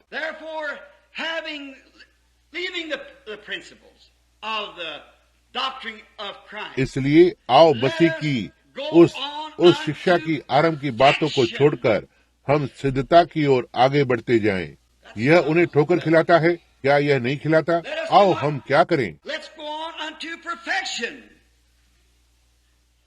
आओ हम सिद्धता की ओर आगे बढ़ते जाएं, ना ही फिर से नींव को न डालें। इसे देखो, आइए इस शब्द सिद्धता को लें। क्या आप जानते हैं कि परमेश्वर की उपस्थिति में खड़े होने का केवल एक ही तरीका है, वो है सिद्धता। परमेश्वर अपवित्र चीजों को बर्दाश्त नहीं कर सकता। और आप जो नियम को मानने वाले हैं, आप अपने आप को कैसे सिद्ध कर सकते हैं, जबकि आपके पास अपने आप को सिद्ध करने के लिए एक भी चीज नहीं है। आप पाप में जन्मे थे, आपका गर्भधारण ही पाप में था। आपकी यहाँ अस्तित्व में होने की वही इच्छा पाप थी। पाप में जन्मे, अधर्म में आकार लिया, झूठ बोलते हुए संसार में आए। अब आप कहाँ खड़े होने जा रहे हैं? जहाँ आप पापी जन, जिसने कहा कि मैं धूम्रपान छोड़ दूंगा, मैं स्वर्ग जाऊंगा। आप कहाँ हो? गुनगुने पुराने ढंग का मनुष्य कहलाने वाले मसीही, जो यहाँ वहाँ एक लंबे चेहरे के साथ घूमता है और कहता है, वह तो ठीक है, मैं कलीसिया से ताल्लुक रखता हूँ। तुम पापी, यह सही बात है। जब तक आप परमेश्वर की आत्मा से जन्म नहीं लेते, आप नष्ट हैं। यह सच है। आप स्वर्ग कैसे जा रहे हैं? आप कहते हैं, मैंने अपने जीवन में कभी भी झूठ नहीं बोला। ओह प्रिय, यह आरंभ से ही बस सिर्फ एक झूठ था। यह एक झूठ है। मैं परवाह नहीं करता कि आप कितने अच्छे हैं, आप एक पापी हो और आपके पास एक भी चीज नहीं है। कोई याजक नहीं है, कोई बिशप नहीं है, कोई कार्डिनल नहीं है, कोई पोप नहीं है, और न ही कोई और आपको बचा सकता है, क्योंकि वह उसी नाव में है जिसमें आप हैं। हम कुछ ही मिनटों में इसमें जाएंगे। बस उसी आकार में वो था। रोम का पोप पाप में जन्मा था, अधर्मता में आकार लिया, झूठ बोलते हुए संसार में आया है। एक पुरुष और एक महिला की यौन इच्छा से जन्मा है। आप उसमें से धार्मिकता को कहाँ से पाएंगे? तो ठीक है, उसके पिता और माता उसी तरह से जन्मे थे और वे उसी तरह से जन्मे थे, और उसकी दादी और दादा और सारे पीछे वैसे ही जन्मे। यह आरंभ से ही पाप है। तो कौन कह सकता है कि यह पवित्र है और वो पवित्र है? केवल एक ही चीज पवित्र है, वो है यीशु मसीह, जीवित परमेश्वर का पुत्र, जिसे सिद्ध बनाया गया है और हमसे सिद्ध होने की मांग है। अब हम ये कैसे बनने जा रहे हैं? इसे अपने आप से कोशिश करें। मैं गुणों के आधार पर स्वर्ग में जाने की कोशिश करने से घृणा करता हूँ। मैं 5 मिनट पहले जन्मा था और ठीक अब दुनिया से बाहर जा रहा हूँ। मैं नष्ट हो जाऊंगा। यदि मैंने अपने जीवन में कभी कोई बुरा विचार नहीं किया, यदि मैंने अपने जीवन में कभी भी एक बुरा शब्द नहीं बोला, यदि मैंने कभी भी कुछ भी बुरा नहीं देखा, मैंने कभी भी कुछ बुरा नहीं सोचा या कुछ भी नहीं, मैं तब भी नरक की गंदी दीवारों की तरह ही दूषित और काला हूँ। मैं एक पापी हूँ। मैं जीवन में से होते हुए आ सकता हूँ और एक कमरे में बंद होकर रह सकता हूँ और कुछ रोमन कैथोलिक साध्वी बहनों या किसी के जैसे और दुनिया को कभी भी न देखूं, वहीं पर बना रहूं और जीवन भर प्रार्थना करूं, अच्छा करूं, करोड़पति घर में जन्म लूं और गरीबों को सब कुछ दे दूं जो मेरे पास है, और मैं फिर भी एक पापी हूं और नरक में जाऊंगा। जी हाँ श्रीमान, मैं हो सकता है लूथरन कलीसिया से जुड़ूं, बैप्टिस्ट, पेंटिकॉस्टल, प्रेस्बिटेरियन में जुड़ जाऊं। जब मैं कलीसिया के पालना घर पर रखा जाऊं और उस कलीसिया में 100 वर्ष तक विश्वास योग्य रहता हूं और मेरा जीवन ले लिया गया और कोई भी मनुष्य मुझ पर उसकी उंगली उठाकर और यह न कह सका उसके पास यहाँ तक कभी भी इतना बुरा विचार नहीं था, मैं ठीक नरक में जाऊंगा। ये उतना ही पक्का है जितना मैं खड़ा हुआ हूँ। मैं एक पापी हूँ, यह सही है। मेरे पास कुछ नहीं है, वहाँ बिल्कुल भी कोई मार्ग नहीं है। मुझे भुगतान के लिए कोई भी कीमत मिल सके। परमेश्वर मृत्यु की मांग करता है, और यदि मैं अपना खुद का जीवन दे दूं, यदि मैं अपने जीवन को दे दूं, तो मैं कैसे पश्चाताप कर सकता हूँ? कारण आपको पहले कर्ज को चुकाना होगा, और केवल परमेश्वर ही एक था जो अपना जीवन दे सकता था और उसे फिर से ऊपर ला सकता था। तो वह पाप बन सकता है और अपना जीवन दे सकता है और उसे ऊपर ला सकता है, और इसे न्याय कहते हैं, और कर्ज चुकाया गया है। वहाँ आप हैं। अब आइए मत्ती की ओर जाएं, 8वें अध्याय की ओर। मैं सोचता हूँ कि यह 7वां या 8वां अध्याय है। हम देखेंगे कि यीशु यहाँ पर क्या कहता है। तो ठीक है, यह मत्ती 5वां अध्याय है और यह यीशु प्रचार पहाड़ी उपदेश में प्रचार करते हुए 47वां पद। और यदि तुम अपने भाइयों को ही नमस्कार करते हो तो तुम औरों से कौन सा बड़ा काम करते हो? क्या अन्य जाति भी नहीं? देखो, लेकिन इसलिए चाहिए तुम सिद्ध बनो। क्या? इसलिए चाहिए कि तुम सिद्ध बनो जैसा तुम्हारा स्वर्गीय पिता सिद्ध है। यह यीशु की आज्ञा थी, तुम ऐसे बनो। वे कहते हैं कोई भी सिद्ध नहीं हो सकता। बाइबल ने कहा कोई भी सिद्ध नहीं है, आपका विरोधाभास है। क्या ऐसा है? तो ठीक है, आप अपने आप से सिद्ध नहीं हो सकते। यदि आपने जो किया है उस पर आप भरोसा करते हैं तो आप नष्ट हो गए हैं। तो तुम सिद्ध बनो, यहाँ तक कि जैसे कि परमेश्वर सिद्ध है। अब इसलिए चाहिए कि तुम सिद्ध बनो जैसा तुम्हारा स्वर्गीय पिता सिद्ध है। इसलिए अब 5वां अध्याय, इब्रानियों का 6वां अध्याय। इसलिए आओ मसीह की शिक्षा की आरंभ की बातों को छोड़कर हम सिद्धता की ओर आगे बढ़ते जाएं। अब आप ब्रैनम टैबरनेकल, ओह मैं जानता हूँ हमारे पास चंगाइयाँ हैं, यह बहुत ही अच्छी बात है। हमारे पास दर्शन है, ओह यह अच्छी बात है। और आपके पास आत्मिक स्वप्न है, और कभी कभी वे आत्मिक स्वप्न नहीं होते हैं। और कभी कभी हम गरीबों की मदद करने की कोशिश करते हैं। हम वो करते हैं जो हम कर सकते हैं। ओह यह ठीक बात है, लेकिन यह वो नहीं है जिसके बारे में हम बात कर रहे हैं। हम दूसरे चरण में प्रवेश कर रहे हैं, छोड़ते हुए शिक्षा। ओह जी हाँ, हमने मसीह की शिक्षा पाई है। हम विश्वास करते हैं कि वो परमेश्वर का पुत्र था जो कुंवारी से जन्मा है। हम ये विश्वास करते हैं इन सारी बातों के साथ। यह बस अद्भुत है। लेकिन इसे छोड़ते हुए आओ हम सिद्धता की ओर बढ़ें। ओह प्रभु, काश मेरे पास अब एक प्रधान दूत की आवाज होती ताकि इसे एक ऐसे स्थान पर लाता जिससे कि आप इसे देख सकते। अब वो कहता है मसीह की सारी शिक्षा को छोड़ते हुए, सारे वो धर्म ज्ञान और सारे धर्म शास्त्र जिन्हें हम जानते हैं, मसीह के सारे दैविकता के विषय में वह किस तरह से देदारी हुआ और ये सारी दूसरी बातें। यहाँ पौलुस सब कुछ इसे समझाता है। बस कुछ ही मिनटों में आइए इस पर जाने से पहले बस थोड़ा सा इसे पढ़ लें। और मरे हुए कामों से मन फिराने की नींव फिर से न डालें। अब हम इसे विश्वास करते हैं और परमेश्वर पर विश्वास करने हम यह विश्वास करते हैं। और बपतिस्मा के शिक्षा की बस किस तरह से आपका अवश्य ही बपतिस्मा होना है, हम उस पर विश्वास करते हैं। और हाथ के रखे जाने पर हम हाथों को रखे जाने में विश्वास करते हैं, या हम नहीं करते? देखिए ये सब निश्चय ही। और मरे हो के जी उठने पर हम यह विश्वास करते हैं। अब देखो, आप यहाँ न्याय प्रयोग किया जाता है अनंत, यह सदा के लिए है। जब न्याय ने परमेश्वर के बारे में बात की, ये हमेशा के लिए है। फिर न्याय पूरा हो जाने के बाद और कोई मेल मिलाप नहीं हो सकता है। अब आप समझ सकते हैं कि परमेश्वर को क्यों उसके अपनों को लेना था, जैसा कि हम इसे कहते हैं उसकी अपनी दवा। जब उसने पाप करने के लिए मनुष्य को दोषी ठहराया, मेल मिलाप करने का एकमात्र जरिया था कि वो स्वयं मनुष्य के स्थान को ले। यही एकमात्र जरिया है जिससे वह मेल मिलाप कर सकेगा या हमसे मेल मिलाप कर सकेगा। वो था कि हमारे स्थान को ले ले और एक पापी बने। परमेश्वर यहोवा एक पापी बन गया और उसने अपने जीवन को दे दिया।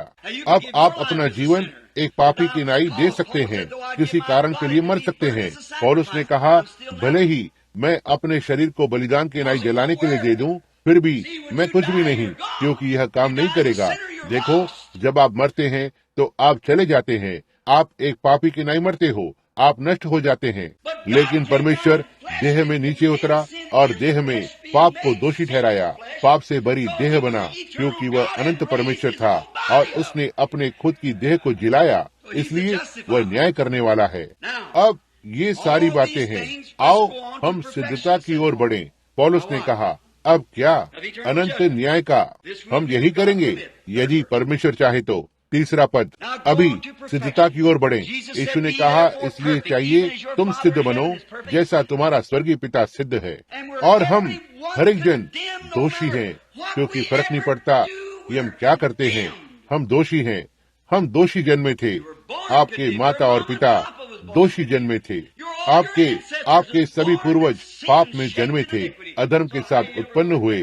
तो आप भला इसे कभी कैसे करने जा रहे हैं? आप भला कैसे सिद्ध होंगे यदि आपने कभी ऐसा कोई एक काम नहीं किया, कभी भी चोरी नहीं की, कभी भी झूठ नहीं बोला, कभी भी अपने जीवन में कुछ नहीं किया, तब भी आप दोषी ठहरते हैं। इससे पहले आप पहली सांस को लेते, आप दोषी थे, आप दोषी ठहराए गए थे। यह सही है। और इससे पहले आप अपनी पहली सांस को लेते, आपका परमेश्वर के सामने न्याय किया गया था, क्योंकि आपका न्याय हुआ था आपके पिता और माता की शारीरिक इच्छा के द्वारा, जिन्होंने उनके क्रिया के जरिए से तुम्हें यहाँ धरती पर लाया। और परमेश्वर ने आरंभ में इसे दोषी ठहराया। आप आरंभ से ही दोषी ठहराए गए हैं। तो जहाँ आप और धरती का हर एक दूसरा मनुष्य आपके साथ दोषी ठहराया गया था, अब आपको सिद्धता कहाँ पर मिलेगी? देखो, आइए हम अब कुछ समय के लिए इब्रानियों के 10वें अध्याय की ओर जाएं। अब ध्यान से सुनना, मैं पहले 9वें अध्याय में से थोड़ा पढ़ना चाहता हूँ। 11वां पद, परंतु जब मसीह आने वाली अच्छी अच्छी वस्तुओं का महायाजक होकर आया, उसने और भी बड़े और सिद्ध तंबू से होकर उसका खुद का तंबू, उसकी देह। देखो, पुराना तंबू, क्या आपने ध्यान दिया? उस पुराने तंबू में एक पर्दा था जो उस संदूक को छिपा देता था, जहाँ परमेश्वर रहता था। कितने लोग ये जानते हैं? निश्चय ही। तो ठीक है, वो पुराने मनुष्य का बनाया हुआ तंबू, रंगे हुए बकरियों और इत्यादि के खाल के पर्दे, जो परमेश्वर की उपस्थिति को छिपाने के लिए एक तंबू बनाया गया था। कितने लोग ये जानते हैं कि वर्ष में एक बार केवल एक ही मनुष्य वहाँ अंदर जा सकता है? निश्चित रूप से वो हारून था। वर्ष में एक बार अंदर जाता था और उसे अवश्य ही अभिषिक्त होना था। और ओह आवश्यकता, और उसके हाथ में अवश्य ही आग होनी चाहिए। और यदि वो उसके बिना जाता है तो उस पर्दे को पीछे हटाते ही वो मर जाएगा, वो मर जाएगा। उसे अवश्य ही वहाँ जाकर इन दीवटों को जलाना होता है और दया के आसन पर छिड़काव करना होता है, जिसे कहा जाता था मृत्यु का लहू उसके स्थान को लिया गया है, जब तक कि मसीह इसे पूरा करने के लिए नहीं आया था। अब लेकिन इसके बाद परमेश्वर दूसरे प्रकार का एक तंबू बन गया। और वो तंबू कौन था? यीशु। और परमेश्वर यीशु के अंदर था और वह छिपा हुआ था, लेकिन वो उसके प्रकटन के द्वारा संसार को अपने साथ मिला रहा था। मसीह ने परमेश्वर को प्रकट किया। उसने कहा, यह मैं नहीं हूँ जो काम करता हूँ, यह तो मेरा पिता है जो मुझ में वास करता है। मैं अपने आप में कुछ नहीं करता, केवल वही करता हूँ जो मैं पिता को करते हुए देखता हूँ। पिता मुझे इन दर्शनों को दिखाता है और फिर मैं बस वही करता हूँ जो पिता मुझे करने के लिए कहता है। आपने इसे समझा? परमेश्वर एक मनुष्य देह के अंदर था, ना ही रंगी हुई बकरियों की खाल के पीछे, लेकिन जीवित चल फिर रहा था। परमेश्वर के पास हाथ थे, परमेश्वर के पास पैर थे, परमेश्वर के पास जीभ थी, परमेश्वर के पास आंखें थी, और ये मसीह था। वहाँ वो था। अब वो चला गया और आत्मा उसमें आ गई कि उसकी मृत्यु में से होते हुए वह कलीसिया को सिद्ध कर सके और कलीसिया को अधीनता में ला सके। और फिर वही आत्मा जो मसीह में थी कलीसिया में है, उन्हीं कामों को करते हुए जो मसीह ने किए थे। थोड़ी देर रह गई है और संसार मुझे फिर न देखेगा, तो भी तुम मुझे देखोगे, क्योंकि मैं तुम्हारे साथ रहूंगा, यहाँ तक तुम्हारे अंदर रहूंगा, संसार के अंत तक। अब इसे सुनना, परंतु जब मसीह आने वाली अच्छी अच्छी वस्तुओं का महायाजक बनकर आया, तो उसने और भी बड़े और सिद्ध तंबू से होकर, जो हाथ का बनाया हुआ नहीं, अर्थात इस सृष्टि का नहीं, वो हाथों से बना हुआ नहीं था। उसका जन्म कैसे हुआ था? कुंवारी से जन्म, न ही बकरियों और बछड़ों के लहू के द्वारा। यह शरीर जो कभी बलिदान या पवित्र किया गया था, लेकिन उसके अपने लहू के द्वारा। आप ये जानते हैं, लहू पुरुष के वर्ग से आता है, और फिर किसी ने कहा, ओह, यीशु एक यहूदी था। वो एक यहूदी नहीं था। ओह, हम यहूदी लहू से बचाए गए हैं। नहीं, हम नहीं बचाए गए। यदि हम यहूदी लहू से बचाए गए थे, हम अब भी नष्ट हुए हैं। यीशु यहूदी नहीं था, न ही वो अन्य जाति था। वो परमेश्वर था, परमेश्वर पिता, आत्मा। वो एक अनदेखा। किसी भी मनुष्य ने कभी परमेश्वर को नहीं देखा, लेकिन पिता के इकलौते ने उसे जाहिर किया है। उसने परमेश्वर को प्रकट किया। परमेश्वर क्या था?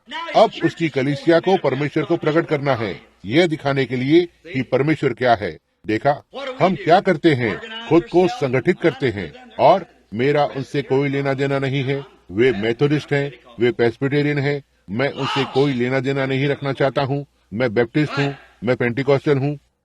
आप नाश हुए हैं। उनके साथ एक तरह का उद्देश्य है। सही है। कौन डींग मार सकता है? कौन कुछ कह सकता है? उस अपमानजनक बात को देखें जो प्रेस्बिटेरियन के द्वारा लाया गया। उस अपमान की ओर देखें। बैप्टिस्ट, उस अपमान की ओर देखें। कैथोलिक, उस अपमान की ओर देखें। पेंटिकॉस्टल, नाजरीन, पिलग्रिम, होलीनेस, उसमें से बाकी की ओर देखें। लेकिन मैं आपको चुनौती देता हूँ कि आप उस पर अपमान में एक हाथ को भी उठाएं। जी हाँ, एक उंगली को उठाएं। जब सर्वशक्तिमान परमेश्वर ने कहा, यह मेरा प्रिय पुत्र है जिसमें मैं रहने से प्रसन्न हूँ, इसकी सुनो, वहाँ है वो। यही वो एक सिद्ध है। अब आइए हम यहाँ बस थोड़ा और आगे बढ़ते हैं। और बकरों और बछड़ों के लहू के द्वारा नहीं, पर अपने ही लहू के द्वारा एक ही बार पवित्र स्थान में प्रवेश किया और अनंत छुटकारा प्राप्त किया। आपने इसे समझ लिया? हमारे लिए अनंत छुटकारा। न ही आज छुड़ाया जाएगा और फिर अगले सप्ताह जब बेदारी शुरू होती है तो फिर से छुड़ाया जाएगा, और फिर हम पीछे हटें और फिर से छुड़ाए जाएं।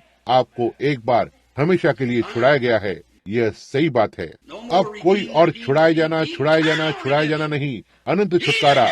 वह जो मेरे वचनों को सुनता है और उस पर विश्वास करता है जिसने मुझे भेजा है, उसके पास अनंत जीवन है और कभी भी न्याय में नहीं आएगा, लेकिन वो भूतकाल मृत्यु से जीवन में प्रवेश कर चुका है। क्योंकि उसे कपकपी हुई, क्योंकि उसने एक विशेष तरीके से बपतिस्मा लिया था, क्योंकि उसके हाथ में लहू था, क्योंकि उसने परमेश्वर के इकलौते पुत्र पर विश्वास किया है। इसी प्रकार से हमारे पास अनंत छुटकारा होता है। अब सुनना, क्योंकि जब बकरों और बैलों का लहू और किलोर की राख छिड़के जाने, वो अपवित्र लोगों पर छिड़के जाने से शरीर की शुद्धता के लिए पवित्र करती है, तो मसीह का लहू जिसने अपने आप को सनातन आत्मा के द्वारा परमेश्वर के सामने निर्दोष चढ़ाया, हमारे विवेक को मरे हुए कामों से क्यों शुद्ध न करेगा, ताकि तुम जीवते परमेश्वर की सेवा करो। मृत्यु से जीवन में प्रवेश कर चुका, आप क्यों परवाह करेंगे कि संसार क्या सोचता है? आप क्यों परवाह करेंगे कि आपका पड़ोसी क्या सोचता है? हमारा विवेक मर चुका है और हमें परमेश्वर के आत्मा के द्वारा नया जीवन प्रदान हुआ है और फिर से जन्मे हैं, ताकि सच्चे और जीवित परमेश्वर की सेवा करें। वहाँ आप हैं। अब 10वें पद, 10वां अध्याय, मतलब पूरे उसी पन्ने पर, व्यवस्था जिसमें आने वाली अच्छी वस्तुओं का प्रतिबिंब है, पर उनका असली स्वरूप नहीं। इसलिए उन एक प्रकार के बलिदानों के द्वारा जो प्रति वर्ष अचूक चढ़ाए जाते हैं, पास आने वालों को कदापि PERFECTED सिद्ध नहीं कर सकती। PERFECT सिद्ध, ये वहाँ है, सिद्धता। तो आओ मसीह की शिक्षा की आरंभ की बातों को छोड़कर सिद्धता की ओर आगे बढ़ते जाएं। इसलिए चाहिए कि तुम सिद्ध बनो जैसा तुम्हारा स्वर्गीय पिता सिद्ध है। व्यवस्था जिसमें आने वाली अच्छी वस्तुओं का प्रतिबिंब है, सारे नियम और बपतिस्मे और सारी चीजें जो उनके पास थी, आराधना करने वालों को कभी भी सिद्ध नहीं बना सकते, और फिर भी परमेश्वर की आवश्यकता सिद्धता है। आप नाजरीन कलीसिया में जुड़ते हैं, जो आपको कभी भी सिद्ध नहीं बनाएगा। आप बैप्टिस्ट कलीसिया, पेंटिकॉस्टल में जुड़ते हैं, यह जो कुछ भी है, यह आपको कभी भी सिद्ध नहीं बनाएगा। आपका एक भला वफादार मनुष्य होना आपको कभी भी सिद्ध नहीं बनाएगा। आपकी एक चीज की गुणवत्ता नहीं हो सकती। आपकी गुणवत्ता के बारे में कुछ भी बात नहीं है। आप नष्ट हुए हैं। आप कहते हैं तो ठीक है, मैं व्यवस्था का पालन करता हूँ, मैं सबत को मानता हूँ, मैं इसे मानता हूँ, परमेश्वर के सारे नियम को मानता हूँ, मैं ये करता हूँ। पौलुस ने कहा, आओ अब उन सारी चीजों को एक तरफ रख दें। यह सब ठीक है, लेकिन हम इसे करेंगे। हम लोगों को बपतिस्मा देंगे और हम उनकी चंगाई और इत्यादि के लिए उन पर हाथों को रखेंगे। हम इसे वचन दर वचन ले सकते हैं। उन चीजों में से हर एक को बपतिस्मा, हम इसे विश्वास करते हैं। एक आशा है, एक प्रभु, एक विश्वास, एक बपतिस्मा। हम ये विश्वास करते हैं कि एक ही बपतिस्मा है। हम मरे हुओं के पुनरुत्थान में विश्वास करते हैं पूरी तरह से। हम विश्वास करते हैं कि यीशु मरा और फिर से जी उठा। हम ये विश्वास करते हैं। हाथों को बीमार लोगों पर रखना, यही है जो उसने कहा, ये चिन्ह उनके पीछे जाएंगे जो विश्वास करते हैं। यदि वे बीमारों पर हाथ रखेंगे तो वे चंगे हो जाएंगे। हम यह विश्वास करते हैं। लेकिन वह क्या है? पौलुस ने कहा, यह सब मरे हुए कार्य है। ये कुछ ऐसा है जो आप करते हैं। अब आओ हम सिद्धता की ओर बढ़ें। ओह प्रभु, हम तंबू के अंदर आ रहे हैं, ना ही बुनियाद में। तंबू स्वयं तंबू में, यही नींव है। व्यवस्था और धार्मिकता और कलीसिया से जुड़ना और बपतिस्मा लेना और हाथों को रखना, वे सभी कलीसिया के आदेश हैं। लेकिन अब आओ हम सिद्धता की ओर बढ़ें, और केवल एक ही है जो सिद्ध है, वो है यीशु। हम उसमें कैसे प्रवेश करते हैं? मेथोडिस्ट के जरिए से नहीं, पेंटिकॉस्टल नहीं, बैप्टिस्ट नहीं, किसी कलीसिया के जरिए से नहीं, रोमन कैथोलिक नहीं। हम इसमें कैसे प्रवेश करते हैं? रोमियो 8:1। सो अब जो मसीह यीशु में है, उन पर दंड की आज्ञा नहीं, क्योंकि वे इस संसार के बातों के अनुसार नहीं चलते, न ही शरीर के अनुसार, वरन आत्मा के अनुसार चलते हैं। जो संसार कहता है उन पर ध्यान नहीं देते। यहाँ तक यदि आप बीमार भी होते हैं, डॉक्टर कहता है तुम मर जाओगे, आप इस पर ध्यान नहीं देते हैं। आप जरा भी चिंतित नहीं होते। यदि वे आपको कहते हैं इससे पहले आप बचाए जाएं, आपको कैथोलिक बनना होगा या प्रेस्बिटेरियन, या आपको ऐसा करना होगा, आप इस पर ध्यान नहीं देते। सो जो मसीह यीशु में है, उन पर दंड की आज्ञा नहीं। जो शरीर के अनुसार नहीं चलते, वे बातें जो वे देखते हैं, हर एक चीज जो आप अपनी आंखों से देखते हैं, वो धरती पर की है। लेकिन ये वो चीजें हैं जो आप अपनी आत्मा में होकर देखते हैं, वचन में से होते हुए। वचन परमेश्वर का देखने वाला आईना है, जो प्रतिबिंब करता है कि वो क्या है और आप क्या है। हालेलुया। ओ प्रभु, यह आपको बताता है। ये संसार की एकमात्र ऐसी किताब है जो आपको बताती है कि आप कहाँ से आए हैं, आप कौन हैं और आप कहाँ पर जा रहे हैं। साहित्य का कोई भी पन्ना दिखाएं, कहीं से भी, सारा विज्ञान या जो कुछ भी और है, हर एक अच्छी किताब जो लिखी गई है, मुझे दिखाएं। इसमें से कोई भी आपको यह नहीं बता सकता है। यह परमेश्वर का देखने वाला आईना है जो दिखाता है कि वो क्या है और आप क्या हैं। फिर वहाँ बीच में लहू की रेखा है जो दिखाती है कि यदि आप चुनाव को करना चाहते हैं तो आप क्या हो सकते हैं। वहाँ आप हैं, एक आत्मा के द्वारा। अब पहला कुरिन्थियों 12, हम उस देह के अंदर कैसे जाते हैं? हाथ मिलाने के द्वारा? नहीं महाशय। कलीसिया में जुड़ने के द्वारा? नहीं महाशय। पीछे की ओर होकर, आगे की ओर होकर, बपतिस्मा लेने के द्वारा, पिता, पुत्र और पवित्र आत्मा के नाम में, यीशु मसीह के नाम में, शारोन का गुलाब, सोसन का फूल, भोर के तारे के नाम में, कुछ भी जो आप चाहते हैं, उसका इससे कुछ भी लेना देना नहीं है। परमेश्वर के प्रति एक अच्छे विवेक का बस एक उत्तर। और फिर भी हम वाद विवाद करते हैं और रटते हैं और बहस करते हैं और अलगाव करते हैं और मतभेद करते हैं। ये सही बात है, लेकिन वे सारे मरे हुए कार्य हैं। हम सिद्धता की ओर बढ़ रहे हैं। यही वो चीजें हैं जो मैंने की है। एक सेवक ने आपको बपतिस्मा दिया, भले ही चाहे उसने आगे की ओर मुंह करके पीठ की तरफ बपतिस्मा दिया हो, या 3 बार, 4 बार या 1 बार, या उसने इसे कैसे भी लिया हो, इसका इससे कुछ लेना देना नहीं है। आपने किसी भी तरह उस कलीसिया की संगति में बपतिस्मा लिया है। उस कलीसिया को साबित करते हुए आप मसीह की मृत्यु, गाड़े जाने और पुनरुत्थान पर विश्वास करते हैं। बीमारों को चंगा करने के लिए उस पर हाथों को रखना, यह बहुत अच्छी बात है, लेकिन यह सब स्वाभाविक है और यह शरीर फिर से उसी तरह मर जाएगा जैसे आप जी रहे हैं। यह फिर से मर जाएगा। अब आओ उन सभी चीजों को एक तरफ रख दें और सिद्धता की ओर आगे बढ़ें। हम कैसे सिद्धता को प्राप्त करें, यही है जो हम जानना चाहते हैं। मसीह सिद्ध कर चुका है। परमेश्वर ने हम सभी के अधर्म का भार उस पर लाद दिया।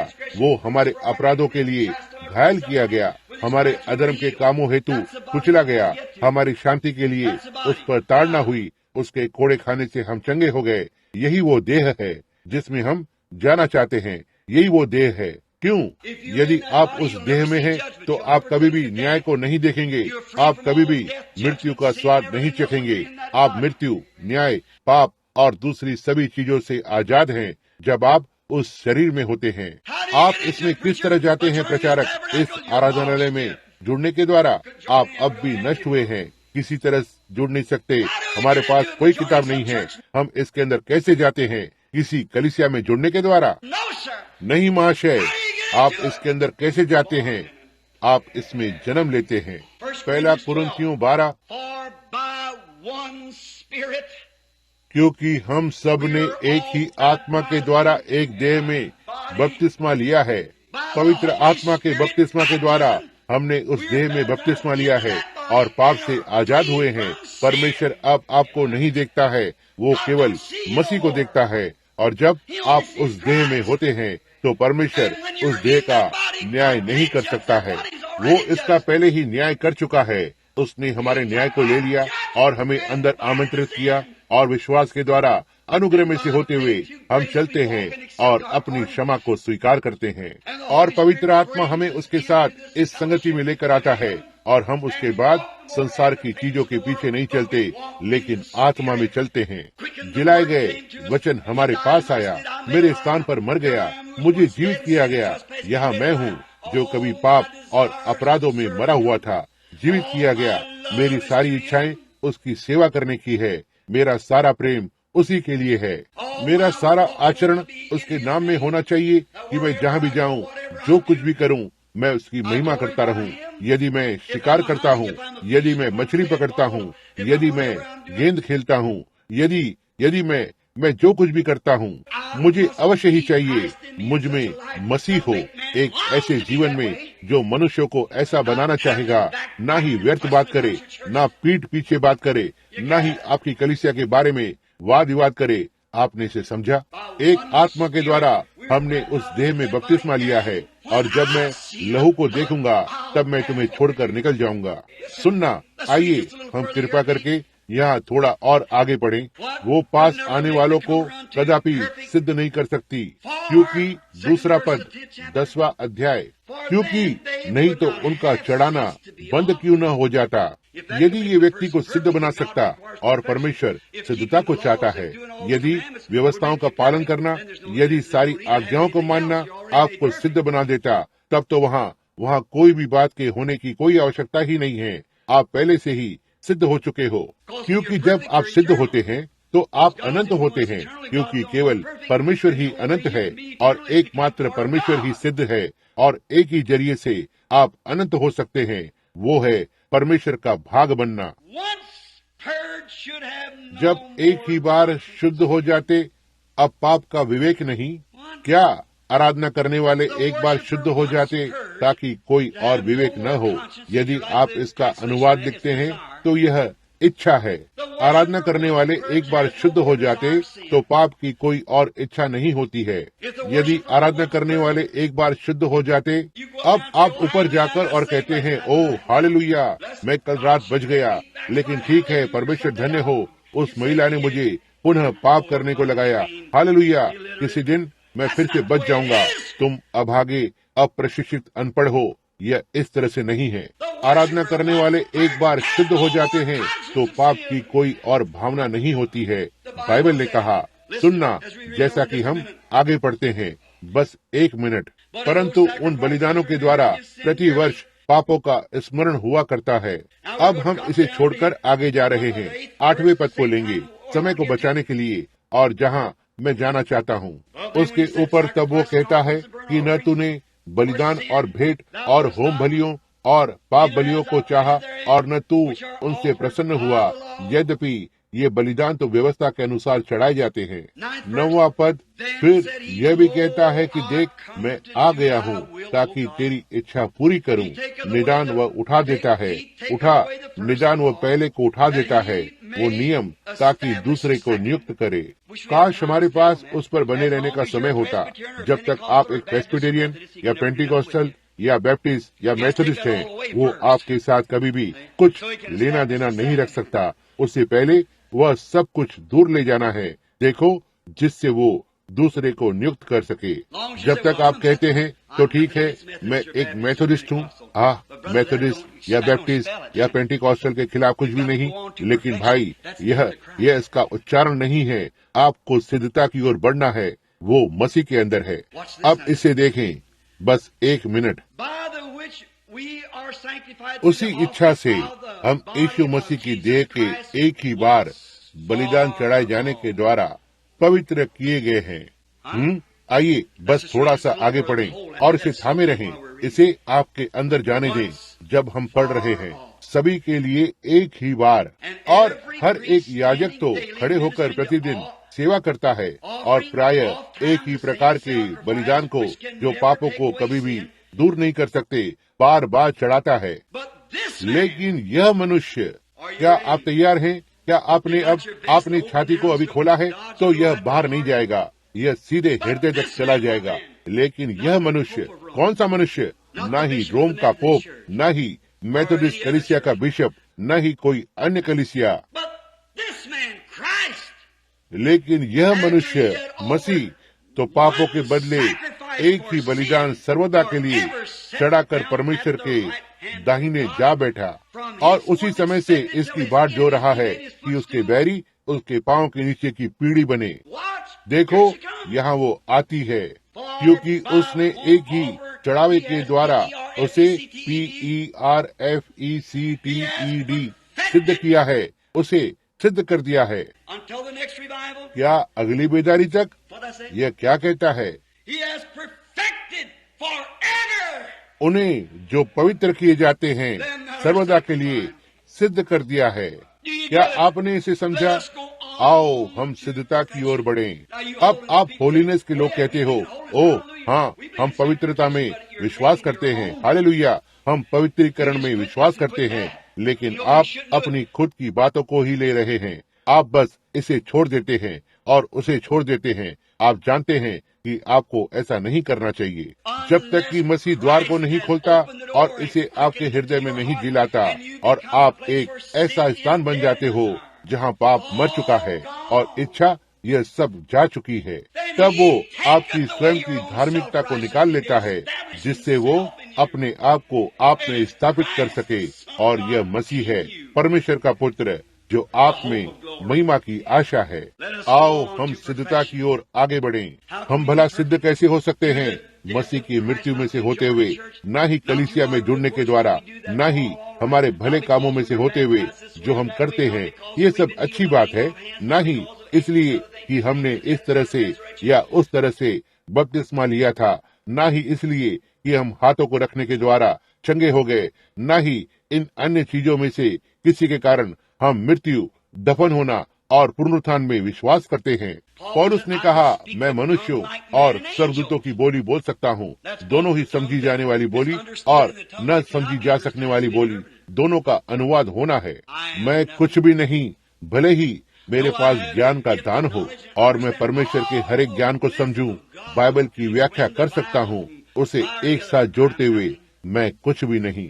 तब स्कूल जाने से ज्यादा कुछ भला नहीं होगा। बाइबल को सीखना क्या ये भला करता है? हालांकि मेरे पास विश्वास है कि मैं पहाड़ों को हटा सकता हूँ, तब चंगाई के अभियान का तब बहुत अधिक मतलब नहीं रखता है। क्या ये रखता है? मैं कुछ भी नहीं हूँ, भले ही मैं अपनी देह को बलिदान के नाई जलाने के लिए दे दूं।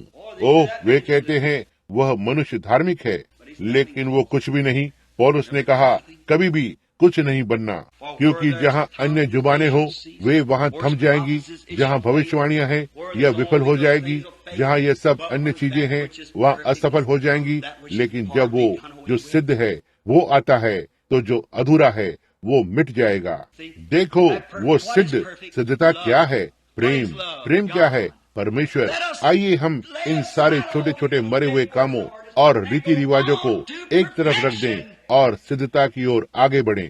आपने इसे देखा, हम मसीह में से होते हुए सिद्ध होते हैं। हम इसके अंदर कैसे जाते हैं? पवित्र आत्मा के बपतिस्मे के द्वारा। तो ठीक है, क्या होता है? आप मृत्यु से पार होकर जीवन में प्रवेश कर चुके हैं। तो ठीक है, क्या मुझे हिलना है, कूदना है, ऐसा करना है? आपको कुछ भी नहीं करना है। आप इसे पहले ही कर चुके हैं। परमेश्वर ने आपको मृत्यु से जीवन में लेकर आया है और आप जीवित हैं। उसके बाद आपके जीवन के फल इसे दिखाते हैं। आप में से बहुत से मेथोडिस्ट और नाजरीन जितना जोर से चिल्ला सकते हैं उतना जोर से चिल्लाते हैं, एक मनुष्य का जिगर बाहर आ जाए। यह सही है, वो हर एक चीज को करते हैं जो किया जा सकता है। आप में से बहुत से पेंटिकॉस्टल अन्य जुबान में बोलते हैं, जैसे कि एक गाय के चमड़े पर मटर को उंडेलना। निश्चित रूप से वे सीधे बाहर निकलकर और दूसरे पुरुष की पत्नी के साथ भाग जाते हैं और सब प्रकार के काम करते हैं। ये ऐसा नहीं है भाई। पवित्र आत्मा के स्थान को लेने के लिए कोई अनुभूति या कुछ भी करने का प्रयास न करें। जब नया जन्म आता है तो आप बदल जाते हैं। आपको इसे साबित करने के लिए कुछ भी करने की आवश्यकता नहीं है। आपका जीवन इसे साबित करता है। जब आप चलने लगते हैं, आप प्रेम, शांति, सहनशीलता, दयालुता, नम्रता, धीरज हैं। यही तो आप हैं और सारा संसार आपके अंदर यीशु मसीह के प्रतिबिंब को देखता है। अब अन्य जुबान में बोलना, वहाँ पर चिल्लाना, यह तो बस गुण है जो इस तरह के जीवन के पीछे पीछे जाता है और आप उन गुणों को लेकर इसकी नकल कर सकते हैं और आपके पास वो जीवन कभी नहीं हो सकता है। हम इसे देखते हैं। कितने लोग यह जानते हैं कि यह सच है? निश्चय ही आप जानते हैं, निश्चित रूप से आप जानते हैं। ओह, आप इसे अपने इर्द गिर्द देखते हैं। इसलिए वहाँ ऐसा कुछ भी नहीं है जिसे आप कह सकें कि पवित्र आत्मा का प्रमाण है, जब तक कि है आपका जीवन नहीं है जिसे आप जीते हैं। अब यदि आप अन्य जुबानों के साथ बोलना चाहते हैं तो यह पूरी तरह से ठीक है। यदि आप इसका समर्थन करने के लिए जीवन को जीते हैं, यह सही बात है। और यदि आप चिल्लाना चाहते हैं, अच्छी बात है, ये अच्छा है। मैं भी चिल्लाता हूँ जब बहुत खुश हो जाता हूँ। कभी कभी मैं मुश्किल से अपने जूते भी नहीं पहन पाता। मुझे उनमें से कूदना अच्छा लगता है और यह बहुत अच्छी बात है। मैं इसे विश्वास करता हूँ। मैंने दर्शनों को देखा है और बीमार चंगे हुए हैं, मरे हुए जी उठे हैं। जब वे वहाँ पड़े हुए रहते हैं और डॉक्टर छोड़कर चले जाते हैं और कहते हैं वे खत्म हो चुके हैं और जा चुके हैं, वहाँ कुछ घंटे पड़े रहते हैं और पवित्र आत्मा ठीक तब नीचे उतर कर आता है और दर्शन देता है और वहाँ जाओ और उस मनुष्य को उठाकर खड़ा करो।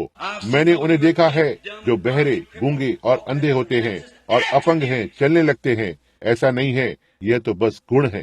भाई, बहुत समय पहले, इससे पहले दुनिया की कभी इसकी नींव डाली गई थी, परमेश्वर अपने अनंत अनुग्रह में से होते हुए उसने नीचे की ओर देखा और पूर्व ज्ञान के द्वारा उसने आपको और मुझे देखा। वो जानता था कि हम किस युग में रहेंगे, वो जानता था कि हम क्या होंगे। इसलिए चुने जाने के द्वारा उसने हमें दुनिया की नींव डालने से पहले चुना ताकि हम उसके साथ बिना दाग के रहें।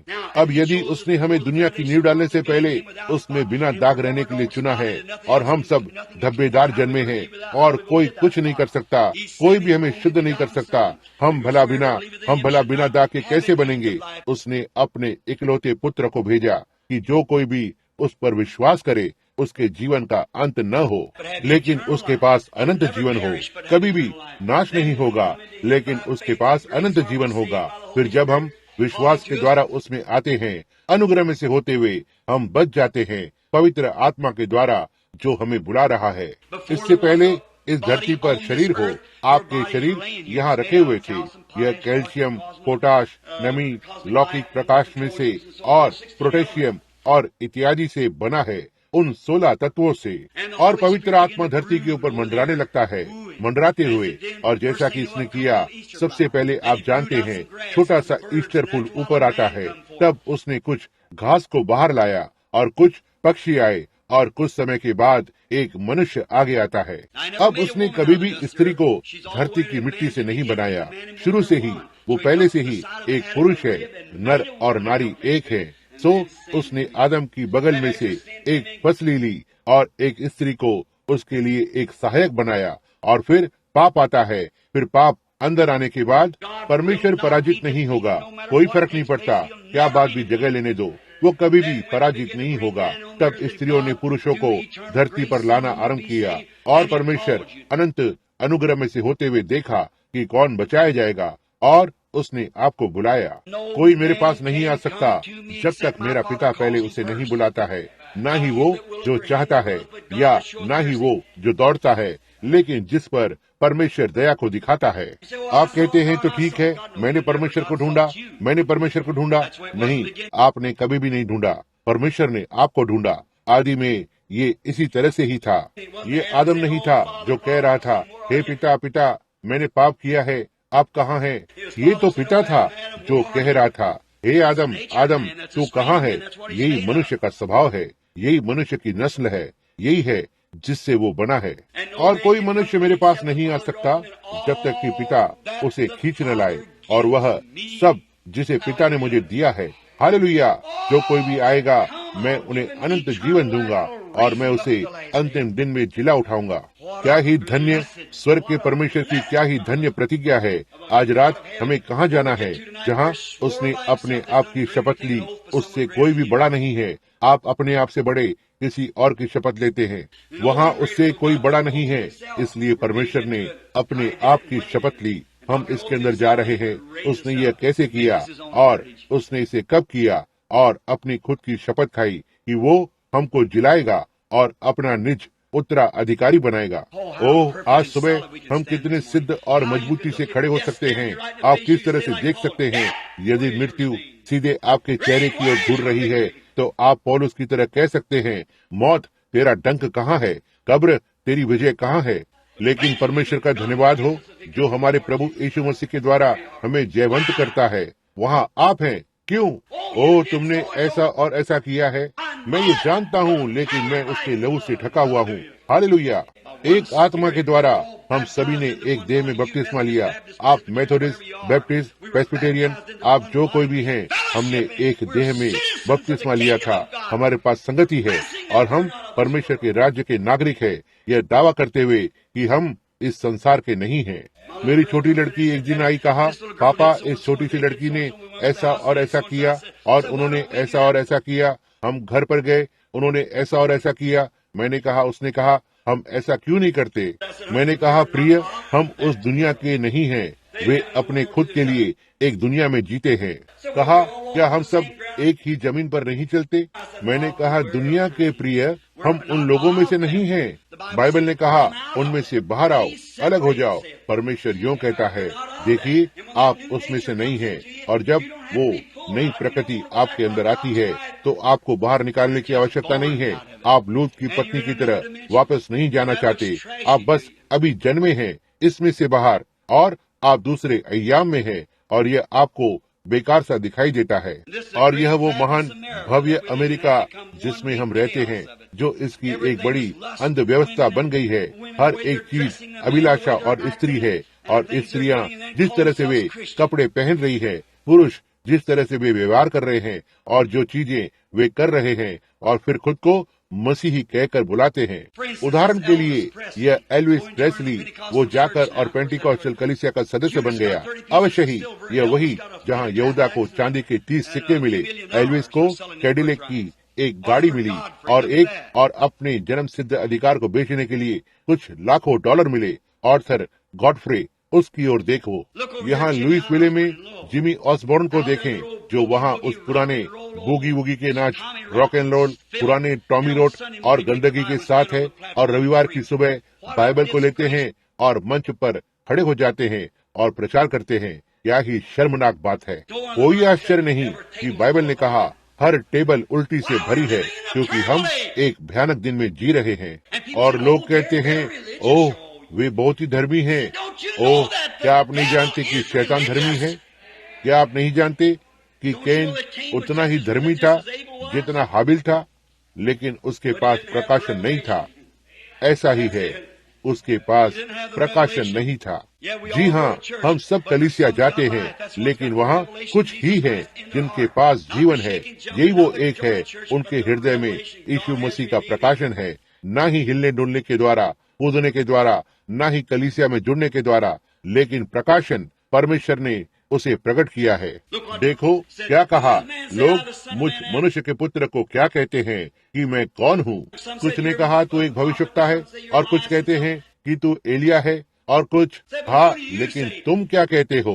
पतरस ने कहा तू जीवित परमेश्वर का पुत्र मसीह है। यह उसके होठों से नहीं था।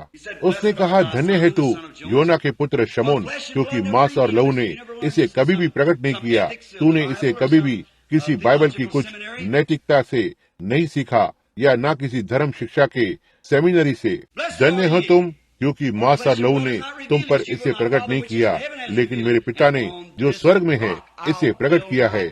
और इस चट्टान पर मैं अपनी कलीसिया को बनाऊंगा, और अधोलोक के फाटक इसके विरोध में प्रबल नहीं हो सकते हैं। यदि आप आज सुबह एक मसीही हैं, क्योंकि आप कलीसिया से संबंधित हैं, आप नाश हुए हैं। यदि आप एक मसीही हैं, क्योंकि आपने मृत्यु से जीवन में प्रवेश किया है, तो आप न्याय से आजाद हैं। मसीह के अंदर आप हर समय सिद्धता में बनते जा रहे हैं। परमेश्वर एक चीज को भी नहीं देख सकता। आप कहते हैं अच्छा, क्या मैं कभी भी गलती करूंगा? निश्चय ही, लेकिन आप इसे जानबूझकर नहीं करते हैं। अब हम इसके अंदर जा रहे हैं बस कुछ ही मिनटों में, क्योंकि जो सत्य के ज्ञान को पाने के बाद जानबूझकर पाप करता है, उसके पाप के लिए और कोई बलिदान नहीं रहता। हम आज रात उसमें जाएंगे, क्योंकि अब ये थोड़ी देर हो चुकी है। आइए हम इसके कुछ और पदों को पढ़ें, ताकि हम थोड़ा और आगे जाने के विषय में बेहतर महसूस कर सकें। तो अच्छी बात है, तो ठीक है, हम आज रात ठीक उस चौथे पद से शुरू करेंगे। इसे सुनना, क्योंकि ये उनके लिए असंभव है, क्योंकि जिन्होंने एक बार ज्योति पाई है और हुए हैं और हो गए हैं, और जो सामर्थ का स्वर्गीय वरदान का स्वाद चख चुके हैं, और पवित्र आत्मा के भागी हो गए हैं, और परमेश्वर के उत्तम वचन का और आने वाले युग की सामर्थ्यों का स्वाद चख चुके हैं। यदि वे भटक जाएं, तो उन्हें अपने आप को मन फिराव के लिए फिर नया बनाना अनहोना है। देखा, और हम इसे इब्रानियों 10 में लेंगे, और आगे और पीछे से यह दिखाने के लिए कि ये क्या है। दोस्तों, आओ हम सिद्धता की ओर आगे बढ़ें। हमारे पास हम आज बिना किसी बहाने के हैं। हमारे पास बिल्कुल भी बहाना नहीं है। इन अंतिम दिनों में स्वर्ग का परमेश्वर प्रकट हुआ है, और उन्हीं कामों को कर रहा है जो उसने तब किए थे जब वो पहले यहाँ पर था, जब वो धरती पर था। वो साबित कर चुका है, जैसा कि हम इस बाइबल में से होते हुए आ रहे हैं। और आप कक्षा ये जानते हैं कि हमने चमत्कार दर चमत्कार और चिन्ह दर चिन्ह और आश्चर्यकर्म दर आश्चर्यकर्म की बातों को लिया है, कि उसने जंगल में बच्चों के साथ किया जो काम और चिन्ह जो उसने किए, वे काम जो उसने किए जब वो धरती पर था, देह में प्रकट हुआ। और बिल्कुल वही काम ठीक आज यहाँ हमारे बीच में जगह ले रहे हैं। इसे प्रमाणित करने के लिए यहाँ पर वचन है, यहाँ वो बात है, ये कहने के लिए कि ये सही है, इसे सही बनाने के लिए, उसी काम को करने के लिए यहाँ परमेश्वर का आत्मा है। इसलिए हम बिना किसी बहाने के हैं। आइए प्रार्थना करें। स्वर्गीय पिता, देखते हुए कि हम क्या ही गवाहों के बड़े बादल से घिरे हुए हैं, आओ हम हर एक बात, हर एक चीज, हर एक गलती, हर एक बुरी बात, हर एक बोली गई बुरी बात को एक तरफ रख दें, हर एक विचार, और हम उस दौड़ में धीरज के साथ दौड़ें जो हमारे सामने रखी हुई है। हमारे विश्वास के रचयिता और सिद्ध करने वाले प्रभु यीशु मसीह की ओर देखते हुए, उसका सबसे अतुलनीय और पवित्र नाम धन्य हो। वह किस तरह से धरती पर गिरे हुए मनुष्य को छुड़ाने के लिए आया, और जिससे कि उन्हें प्रभु परमेश्वर की संगति में वापस लेकर जाए।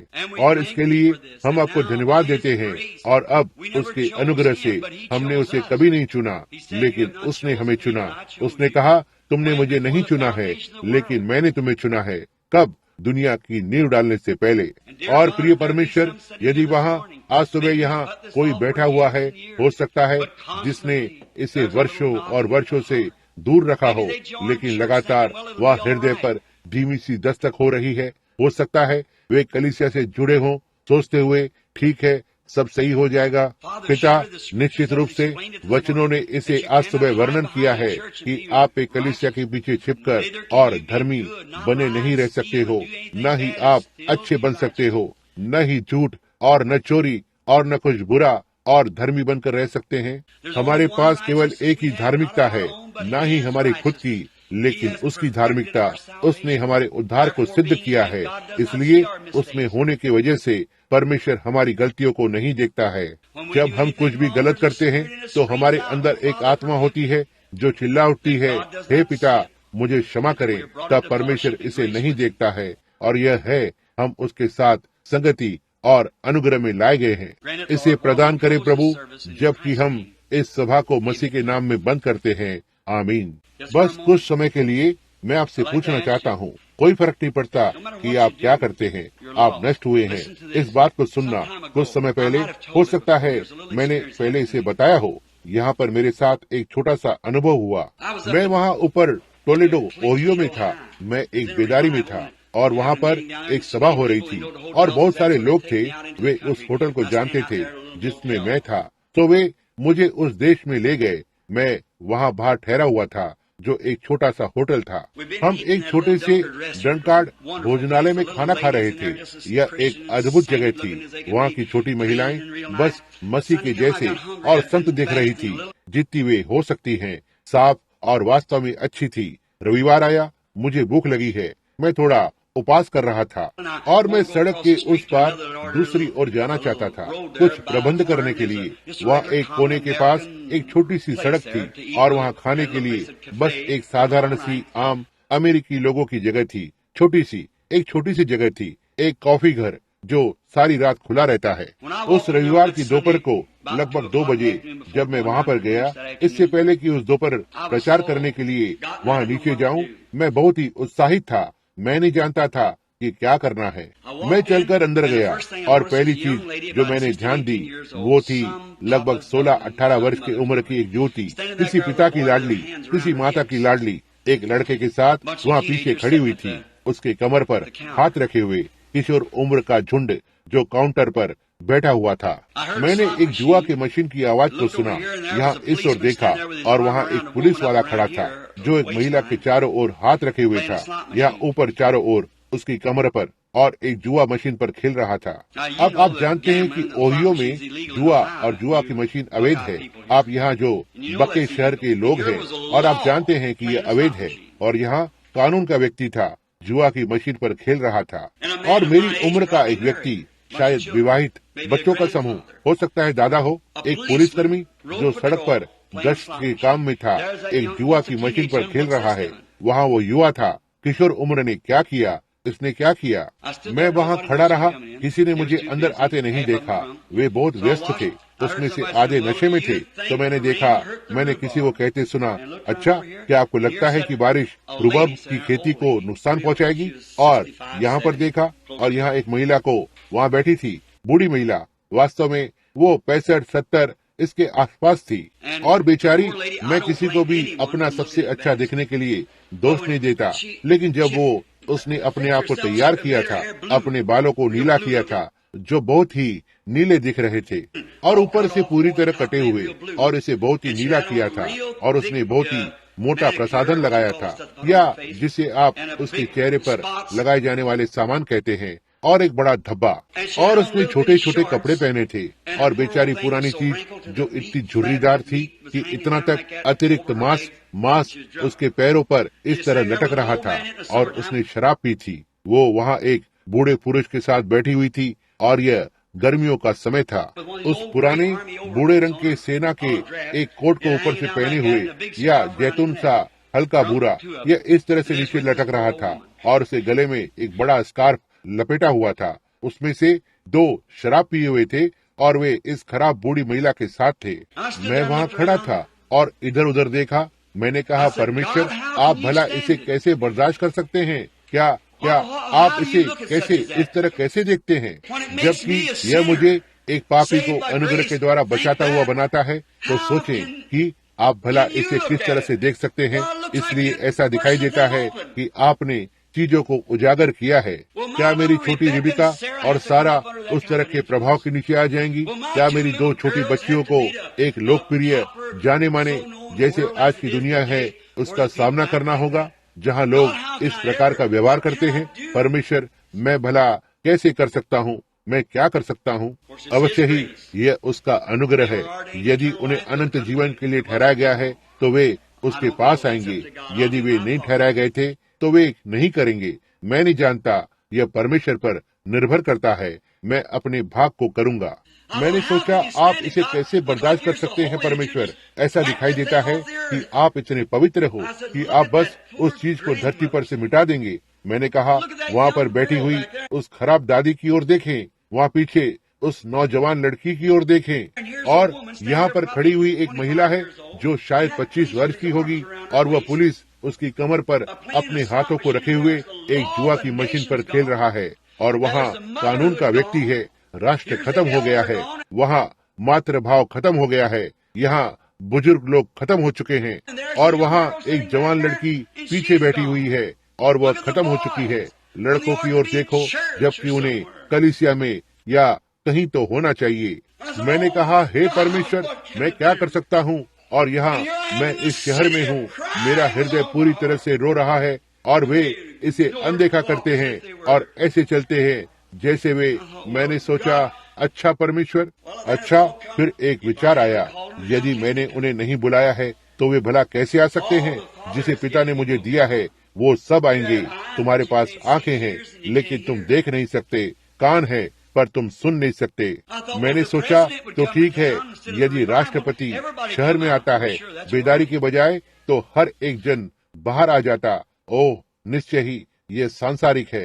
तब मैं सोचने लगा, ठीक है परमेश्वर, किस तरह से अब क्यों नहीं आप जाते, आकर यीशु को भेजते हैं और इसे खत्म क्यों नहीं करते? क्या अब जाकर और इसे खत्म नहीं करेंगे और इसे जाने दें? तब मैंने अपने सामने कुछ हिलता हुआ देखना आरंभ किया। ऐसा दिखा जैसे कोई छोटा सा चक्रवात इस तरह से गोल गोल घूम रहा हो। मैं इसे देखता रहा। मैंने एक दुनिया को गोल गोल घूमते हुए देखा। मैंने इसे देखा, और जहाँ यह किसी चीज को छिड़क रहा था, मैंने देखा यह दुनिया भर में लाल, गहरे लाल रंग के लहू का एक छिड़काव था, बस जैसे एक चक्रवात गोल गोल घूम रहा हो, एक धूमकेतु की तरह। और यह इस तरह से एक चक्रवात घूम रहा था, और मैंने इस चक्रवात की ओर देखा, और इसके ठीक ऊपर मैंने दर्शन में यीशु को देखा। वह नीचे की ओर देख रहा था, और मैंने अपने आप को यहाँ धरती पर खड़ा देखा, ऐसे काम करते हुए जो मुझे नहीं करने चाहिए।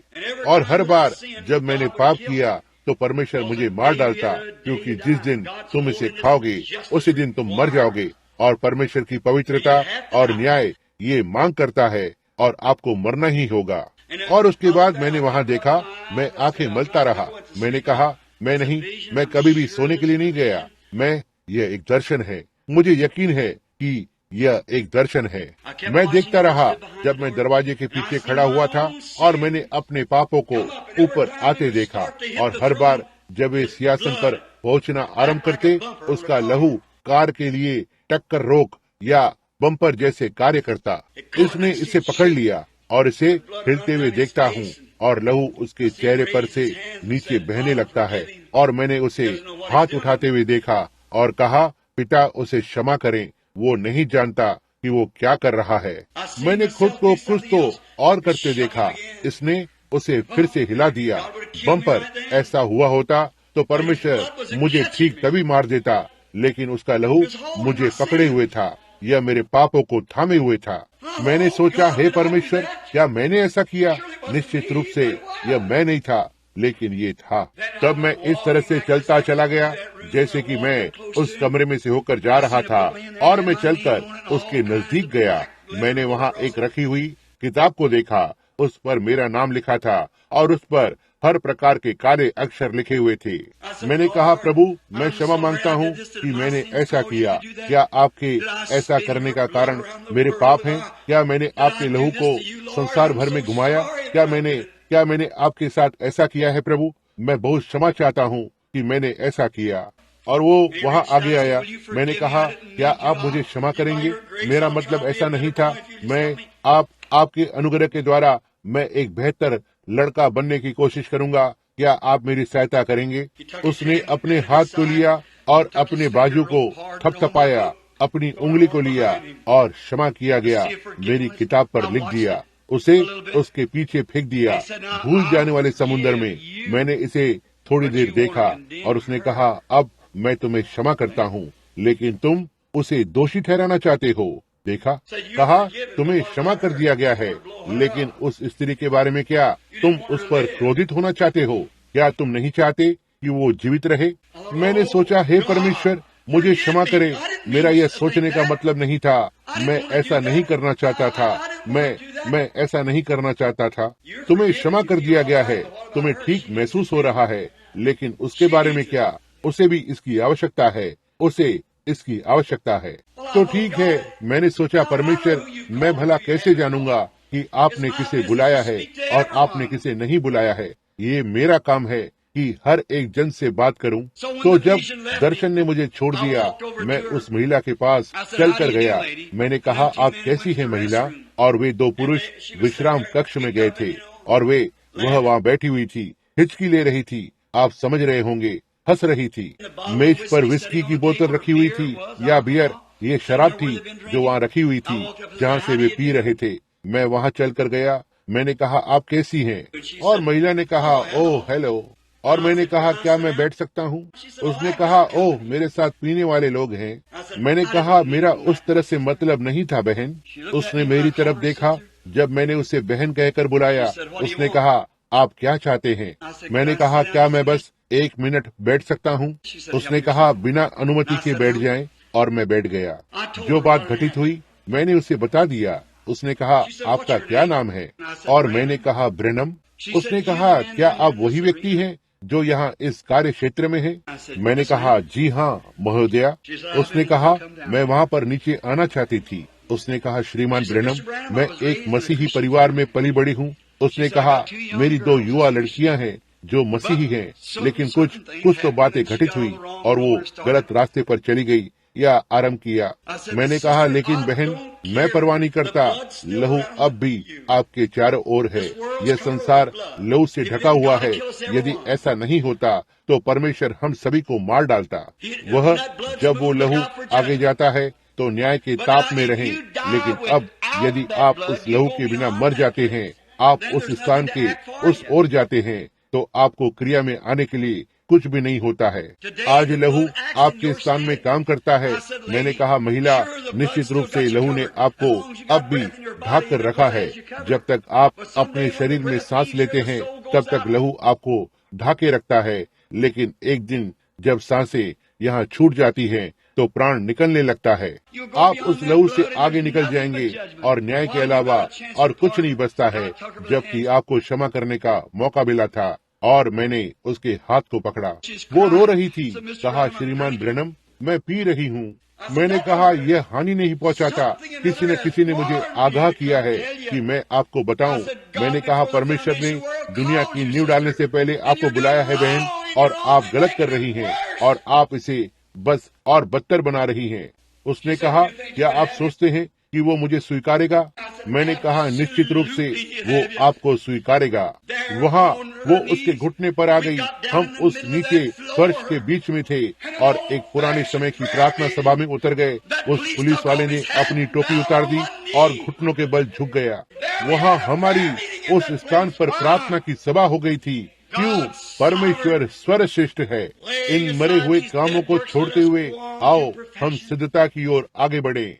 आओ हम उस क्षेत्र में आगे बढ़ते हैं जहाँ ये मैं कलीसिया से ताल्लुक रखता हूँ, मैं इससे ताल्लुक रखता हूँ, यह सब समाप्त हो गया है। और आओ हम सिद्धता की ओर बढ़ें। मेरे पापी मित्र, यदि आप आज बिना लहू के हैं, बिना उद्धार के हैं, बिना अनुग्रह के हैं, यीशु मसीह का लहू आपको थामे हुए है। आप कहते हैं, तो ठीक है, मुझे इस समय तक मिल गया है, लेकिन एक दिन आप जा रहे हैं जहां वहां कुछ भी नहीं होगा जो आपके लिए काम करेगा। आइए अब हम प्रार्थना करें जबकि हम अपने सिरों को झुकाते हैं। क्या वहाँ कोई है? क्या होगा जो आज यहाँ कोई कहना चाहेगा, परमेश्वर मुझ पर दया करे, मुझे एहसास हुआ है कि मैंने गलत किया है। हो सकता है कि आप कलीसिया में जुड़ गए हों, यह सब ठीक बात है, लेकिन यदि आपने मसीह के अनुग्रह को नहीं पाया है तो क्या आप हाथ उठाकर कहेंगे, मेरे लिए प्रार्थना करें भाई ब्रैनम। परमेश्वर आपको आशीष दे महाशय, परमेश्वर आपको आशीष दे महिला। ये सही है? नहीं, परमेश्वर आपको आशीष दे महोदय। वहाँ पीछे परमेश्वर आपको आशीष दे, और आपको पीछे की ओर, हाँ, परमेश्वर आपको आशीष दे। अपने हाथ को उठाएं, यह सही है। बस अपना हाथ ऊपर उठाएं और कहो, परमेश्वर मुझ पर दया कीजिए। आप कहते हैं मैं कलीसिया से ताल्लुक रखता हूँ। भाई ब्रैनम, हाँ, मैंने अच्छा बनने की कोशिश की है, लेकिन मैं नहीं जानता, मुझे लगता है, ऐसा दिखाई देता है, मैं इसे नहीं कर सकता हूँ। ओह दीन यात्री, दीन निर्बल मित्र, आपने वास्तव में अभी तक कभी दर्शन नहीं देखा है। आप कहते हैं भाई ब्रैनम, मैं चिल्लाया, मैंने अन्य जुबान में बात की है, मैंने ये सब किया है। ये सच भी हो सकता है, ये ठीक बात है, मुझे इसके विरुद्ध कुछ भी नहीं कहना है। लेकिन मेरे प्रिय खोए हुए मित्र, लेकिन अन्य जुबान से बोलना या कपकपी या हाथ मिलाना या बपतिस्मा लेना, यह सब ठीक बात है, लेकिन उसे जानना, एक व्यक्ति को जानना है, उसे जानना ही जीवन है। आप कहते हैं मैं बाइबल को अच्छी तरह से जानता हूँ, तो बाइबल को जानना जीवन नहीं है। उसे जानना व्यक्तिगत सर्वनाम, उसे जानना मसीह को, कि आप जानते हैं कि उसने आपको क्षमा किया है। क्या आप बस अपने हाथों को फिर से उठाएंगे? कोई और भी है? परमेश्वर आपको आशीष दे महिला, परमेश्वर आपको आशीष दे श्रीमान, परमेश्वर आपको आशीष दे यहाँ पर भाई, परमेश्वर आपको आशीष दे वहाँ पीछे नौजवान पुरुष, यहाँ पर परमेश्वर आपको आशीष दे बहन, परमेश्वर आपको आशीष दे पीछे की ओर वहाँ। यह सही है, उसे जानना ही जीवन है। भाई ब्रैनम, मुझे याद करे, मैं ठीक यहाँ अभी अपनी सीट पर हूँ, मसीह को स्वीकार करने जा रहा हूँ। कहें मेरे हृदय में आए प्रभु यीशु, और मुझे उस शांति, उस मधुरता को देना।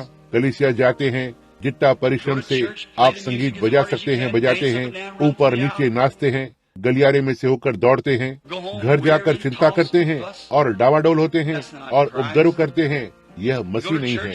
आप कलीसिया जाते हैं, बैठकर और कुछ तो छोटे छोटे उपदेश सुनते हैं कि कैसे पुल को रंगा जाएगा, या इसी तरह का कुछ तो, और वचन को कभी भी नहीं सुनते। वचन जीवन को लाता है, यह बीज है। क्या आप शांति को नहीं चाहते? क्या आप मरने की बात को लेकर चिंतित हैं? आज आपको दिल का दौरा पड़ा होगा। क्या यह बात आपको चिंतित करती है, या आप आनंदित होंगे यह कहते हुए मैं इस मार्ग के अंत में प्रभु यीशु के साथ होने जा रहा हूँ? क्या आप उसे जानते हो? यदि आप नहीं जानते हैं तो बस अपना हाथ ऊपर उठाएं, हम आपके लिए प्रार्थना करने जा रहे हैं। हाँ भाई, आप भी। तो ठीक है, अब आपके हृदय में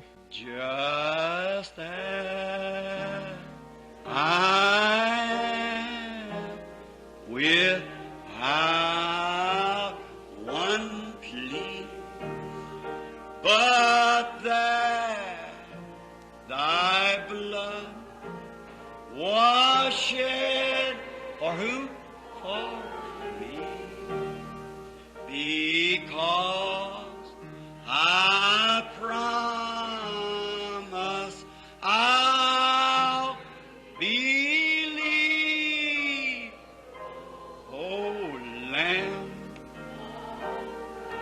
Oh Lamb of God, I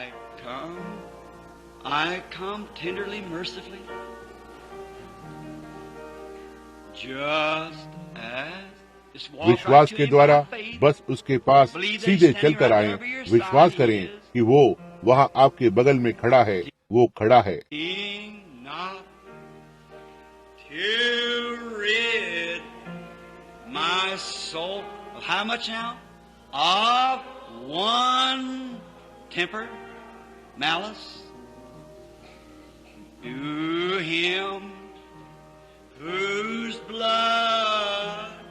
Can cleanse each spot. Oh Lamb, by faith I walk to the cross. विश्वास के द्वारा मैं आज सुबह क्रूस की ओर चलूंगा। मैं अपने बोझ नीचे रखता हूँ, मैं आता हूँ। परमेश्वर आपको आशीष दे वहाँ पीछे। ये अच्छी बात है। अब उदासीन मत बनो, गर्मजोशी से, मधुरता से सीधे क्रूस की ओर बढ़े। पुराने नियम में वे एक मेमने को लाते। वे जानते थे कि उन्होंने पाप किया है, वे इसे उन आज्ञाओं के द्वारा जानते थे। अब आप इसे जानते हैं क्योंकि परमेश्वर ने आपके हृदय में बात की है। वे आज्ञाओं पर एक नजर डालते, तू व्यभिचार न करना, तू फलाना और फलाना नहीं करना। और वे एक मेमने को लेते और जाकर मेमने पर हाथ रखते। याजक उसके गले को काट देता। वो छोटा सा जानवर लात मारता और उसका लहू बहता और मिमियाता और वो मर रहा था। उसके हाथ पूरी तरह लहू से लथपथ थे, उसके स्थान पर मेमना मर गया, लेकिन वो फिर से उसी तरह के काम की इच्छा के साथ बाहर चला जाता। लेकिन इस स्थान में हम विश्वास के द्वारा, अनुग्रह के द्वारा आए हैं। परमेश्वर ने हमें बुलाया, हम अपने हाथ परमेश्वर के मेमने के सिर पर रखते हैं। हम उस घूमते हुए हथौड़े को सुनते हैं, हम उस आवाज को सुनते हैं, मैं प्यासा हूँ, मुझे पानी पिला दो। हे पिता, यह पाप उन पर न लगा, वे नहीं जानते कि वे क्या कर रहे हैं। देखा, विश्वास के द्वारा हम हमारे स्थान पर उसकी मृत्यु को महसूस करते हैं। हमारे हृदय की गहराई में एक गहरी स्थिर शांति आती है जब एक आवाज कहती है, अब तुम्हें क्षमा किया है, जाओ और अब और पाप मत करना। किस तरह से अनुग्रह के द्वारा हम उसी इच्छा के साथ नहीं जाते हैं, लेकिन उस इच्छा के साथ होते हैं कि हम कभी पाप न करें या कुछ भी गलत न करें। वो शांति जो समझ से परे है हमारे हृदय में प्रवेश कर चुकी है। आप इसे अभी प्राप्त करें जब हम हर एक जन एक साथ प्रार्थना करते हैं। स्वर्गीय पिता, वे विश्वास के द्वारा, अनुग्रह के द्वारा आते हैं। वहाँ लगभग 1 दर्जन हाथ ऊपर की ओर उठे हैं। ये संदेश के फल हैं। वे आपके पास आए हैं, वे विश्वास करते हैं। मैं भी उन पर विश्वास करता हूँ प्रभु। मैं वास्तव में ये विश्वास करता हूँ, पवित्र आत्मा ने उनसे बात की है और विश्वास ही के द्वारा वे अब सीधे याकूब की सीढ़ी पर चढ़कर सीधे क्रूस के कष्ट तक आए हैं। वहाँ उनके सब पापों को रखते हुए और कहते हुए, प्रभु, यह मेरे लिए बहुत ही अधिक है, मैं इसे अब और नहीं सह सकता। और क्या आप मेरे पाप का भार दूर करेंगे और मेरे मन से ऐसा करने की इच्छा को निकालेंगे? और आज के दिन मुझे विश्वास के द्वारा आपको अपने व्यक्तिगत उद्धारकर्ता के रूप में ग्रहण करने दीजिए। और अब से लेकर आगे मैं यात्रा के अंत तक हर एक मील में आपका अनुसरण करूंगा। मैंने इसकी एक झलक को समझ लिया है कि सिद्धता की ओर बढ़ना इसका क्या अर्थ होता है, न ही कलीसिया में जाना और मरे हुए कामों की जड़ें जैसे बपतिस्मे और इत्यादि। लेकिन मैं आगे बढ़ना चाहता हूँ जब तक कि मैं अब और ना जी सकूं और मसीह मुझ में जी सके। हे यीशु, आज सुबह हर एक पश्चाताप करने वाले प्राण को इसे प्रदान करें। हर एक जन जिसने अपना हाथ उठाया है वो अनंत जीवन को पाएगा, क्योंकि आपने इसकी प्रतिज्ञा की है। उन्होंने सार्वजनिक स्वीकृति को दी है, उन्होंने हाथ उठाए हैं, उन्होंने गुरुत्वाकर्षण के सारे नियम को तोड़ दिया है। उन्होंने विज्ञान को खुद पर शर्मिंदगी महसूस कराई, क्योंकि विज्ञान कहता है आपके हाथ नीचे की ओर लटकेंगे। कोई भी चीज विज्ञान में इसे साबित करेगी कि उसे अवश्य ही धरती पर ही बने रहना है, क्योंकि गुरुत्वाकर्षण इसे नीचे की ओर खींचे रखता है। लेकिन वहाँ उसमें एक आत्मा है जिसने निर्णय को लिया और उन्होंने गुरुत्वाकर्षण के नियमों को चुनौती देकर और अपने को ऊपर उठाया है। आपने इसे देखा है प्रभु, आपने उनका नाम किताब पर डाला है, क्षमा किया गया। वो पुरानी किताब पीछे अब भूल जाने वाले समुद्र में जा चुकी है, अब इसे और कभी नहीं याद किया जाएगा। उन्हें आज आगे बढ़ने दे, प्रेम पूर्व मधुर मसीहों की नाई, ताकि आपकी सेवा करें। और हो सकता है बहुत से लोग होंगे जिन्होंने हाथ नहीं उठाया, उन्हें भी प्रदान करें। वे संत थोड़ा और नजदीक से चले प्रभु, क्योंकि हम कल की तुलना में एक दिन और घर के नजदीक हैं। आप हमारे साथ हो प्रभु, क्योंकि हम इसे मसीह के नाम और उसकी महिमा के लिए मांगते हैं। आमीन।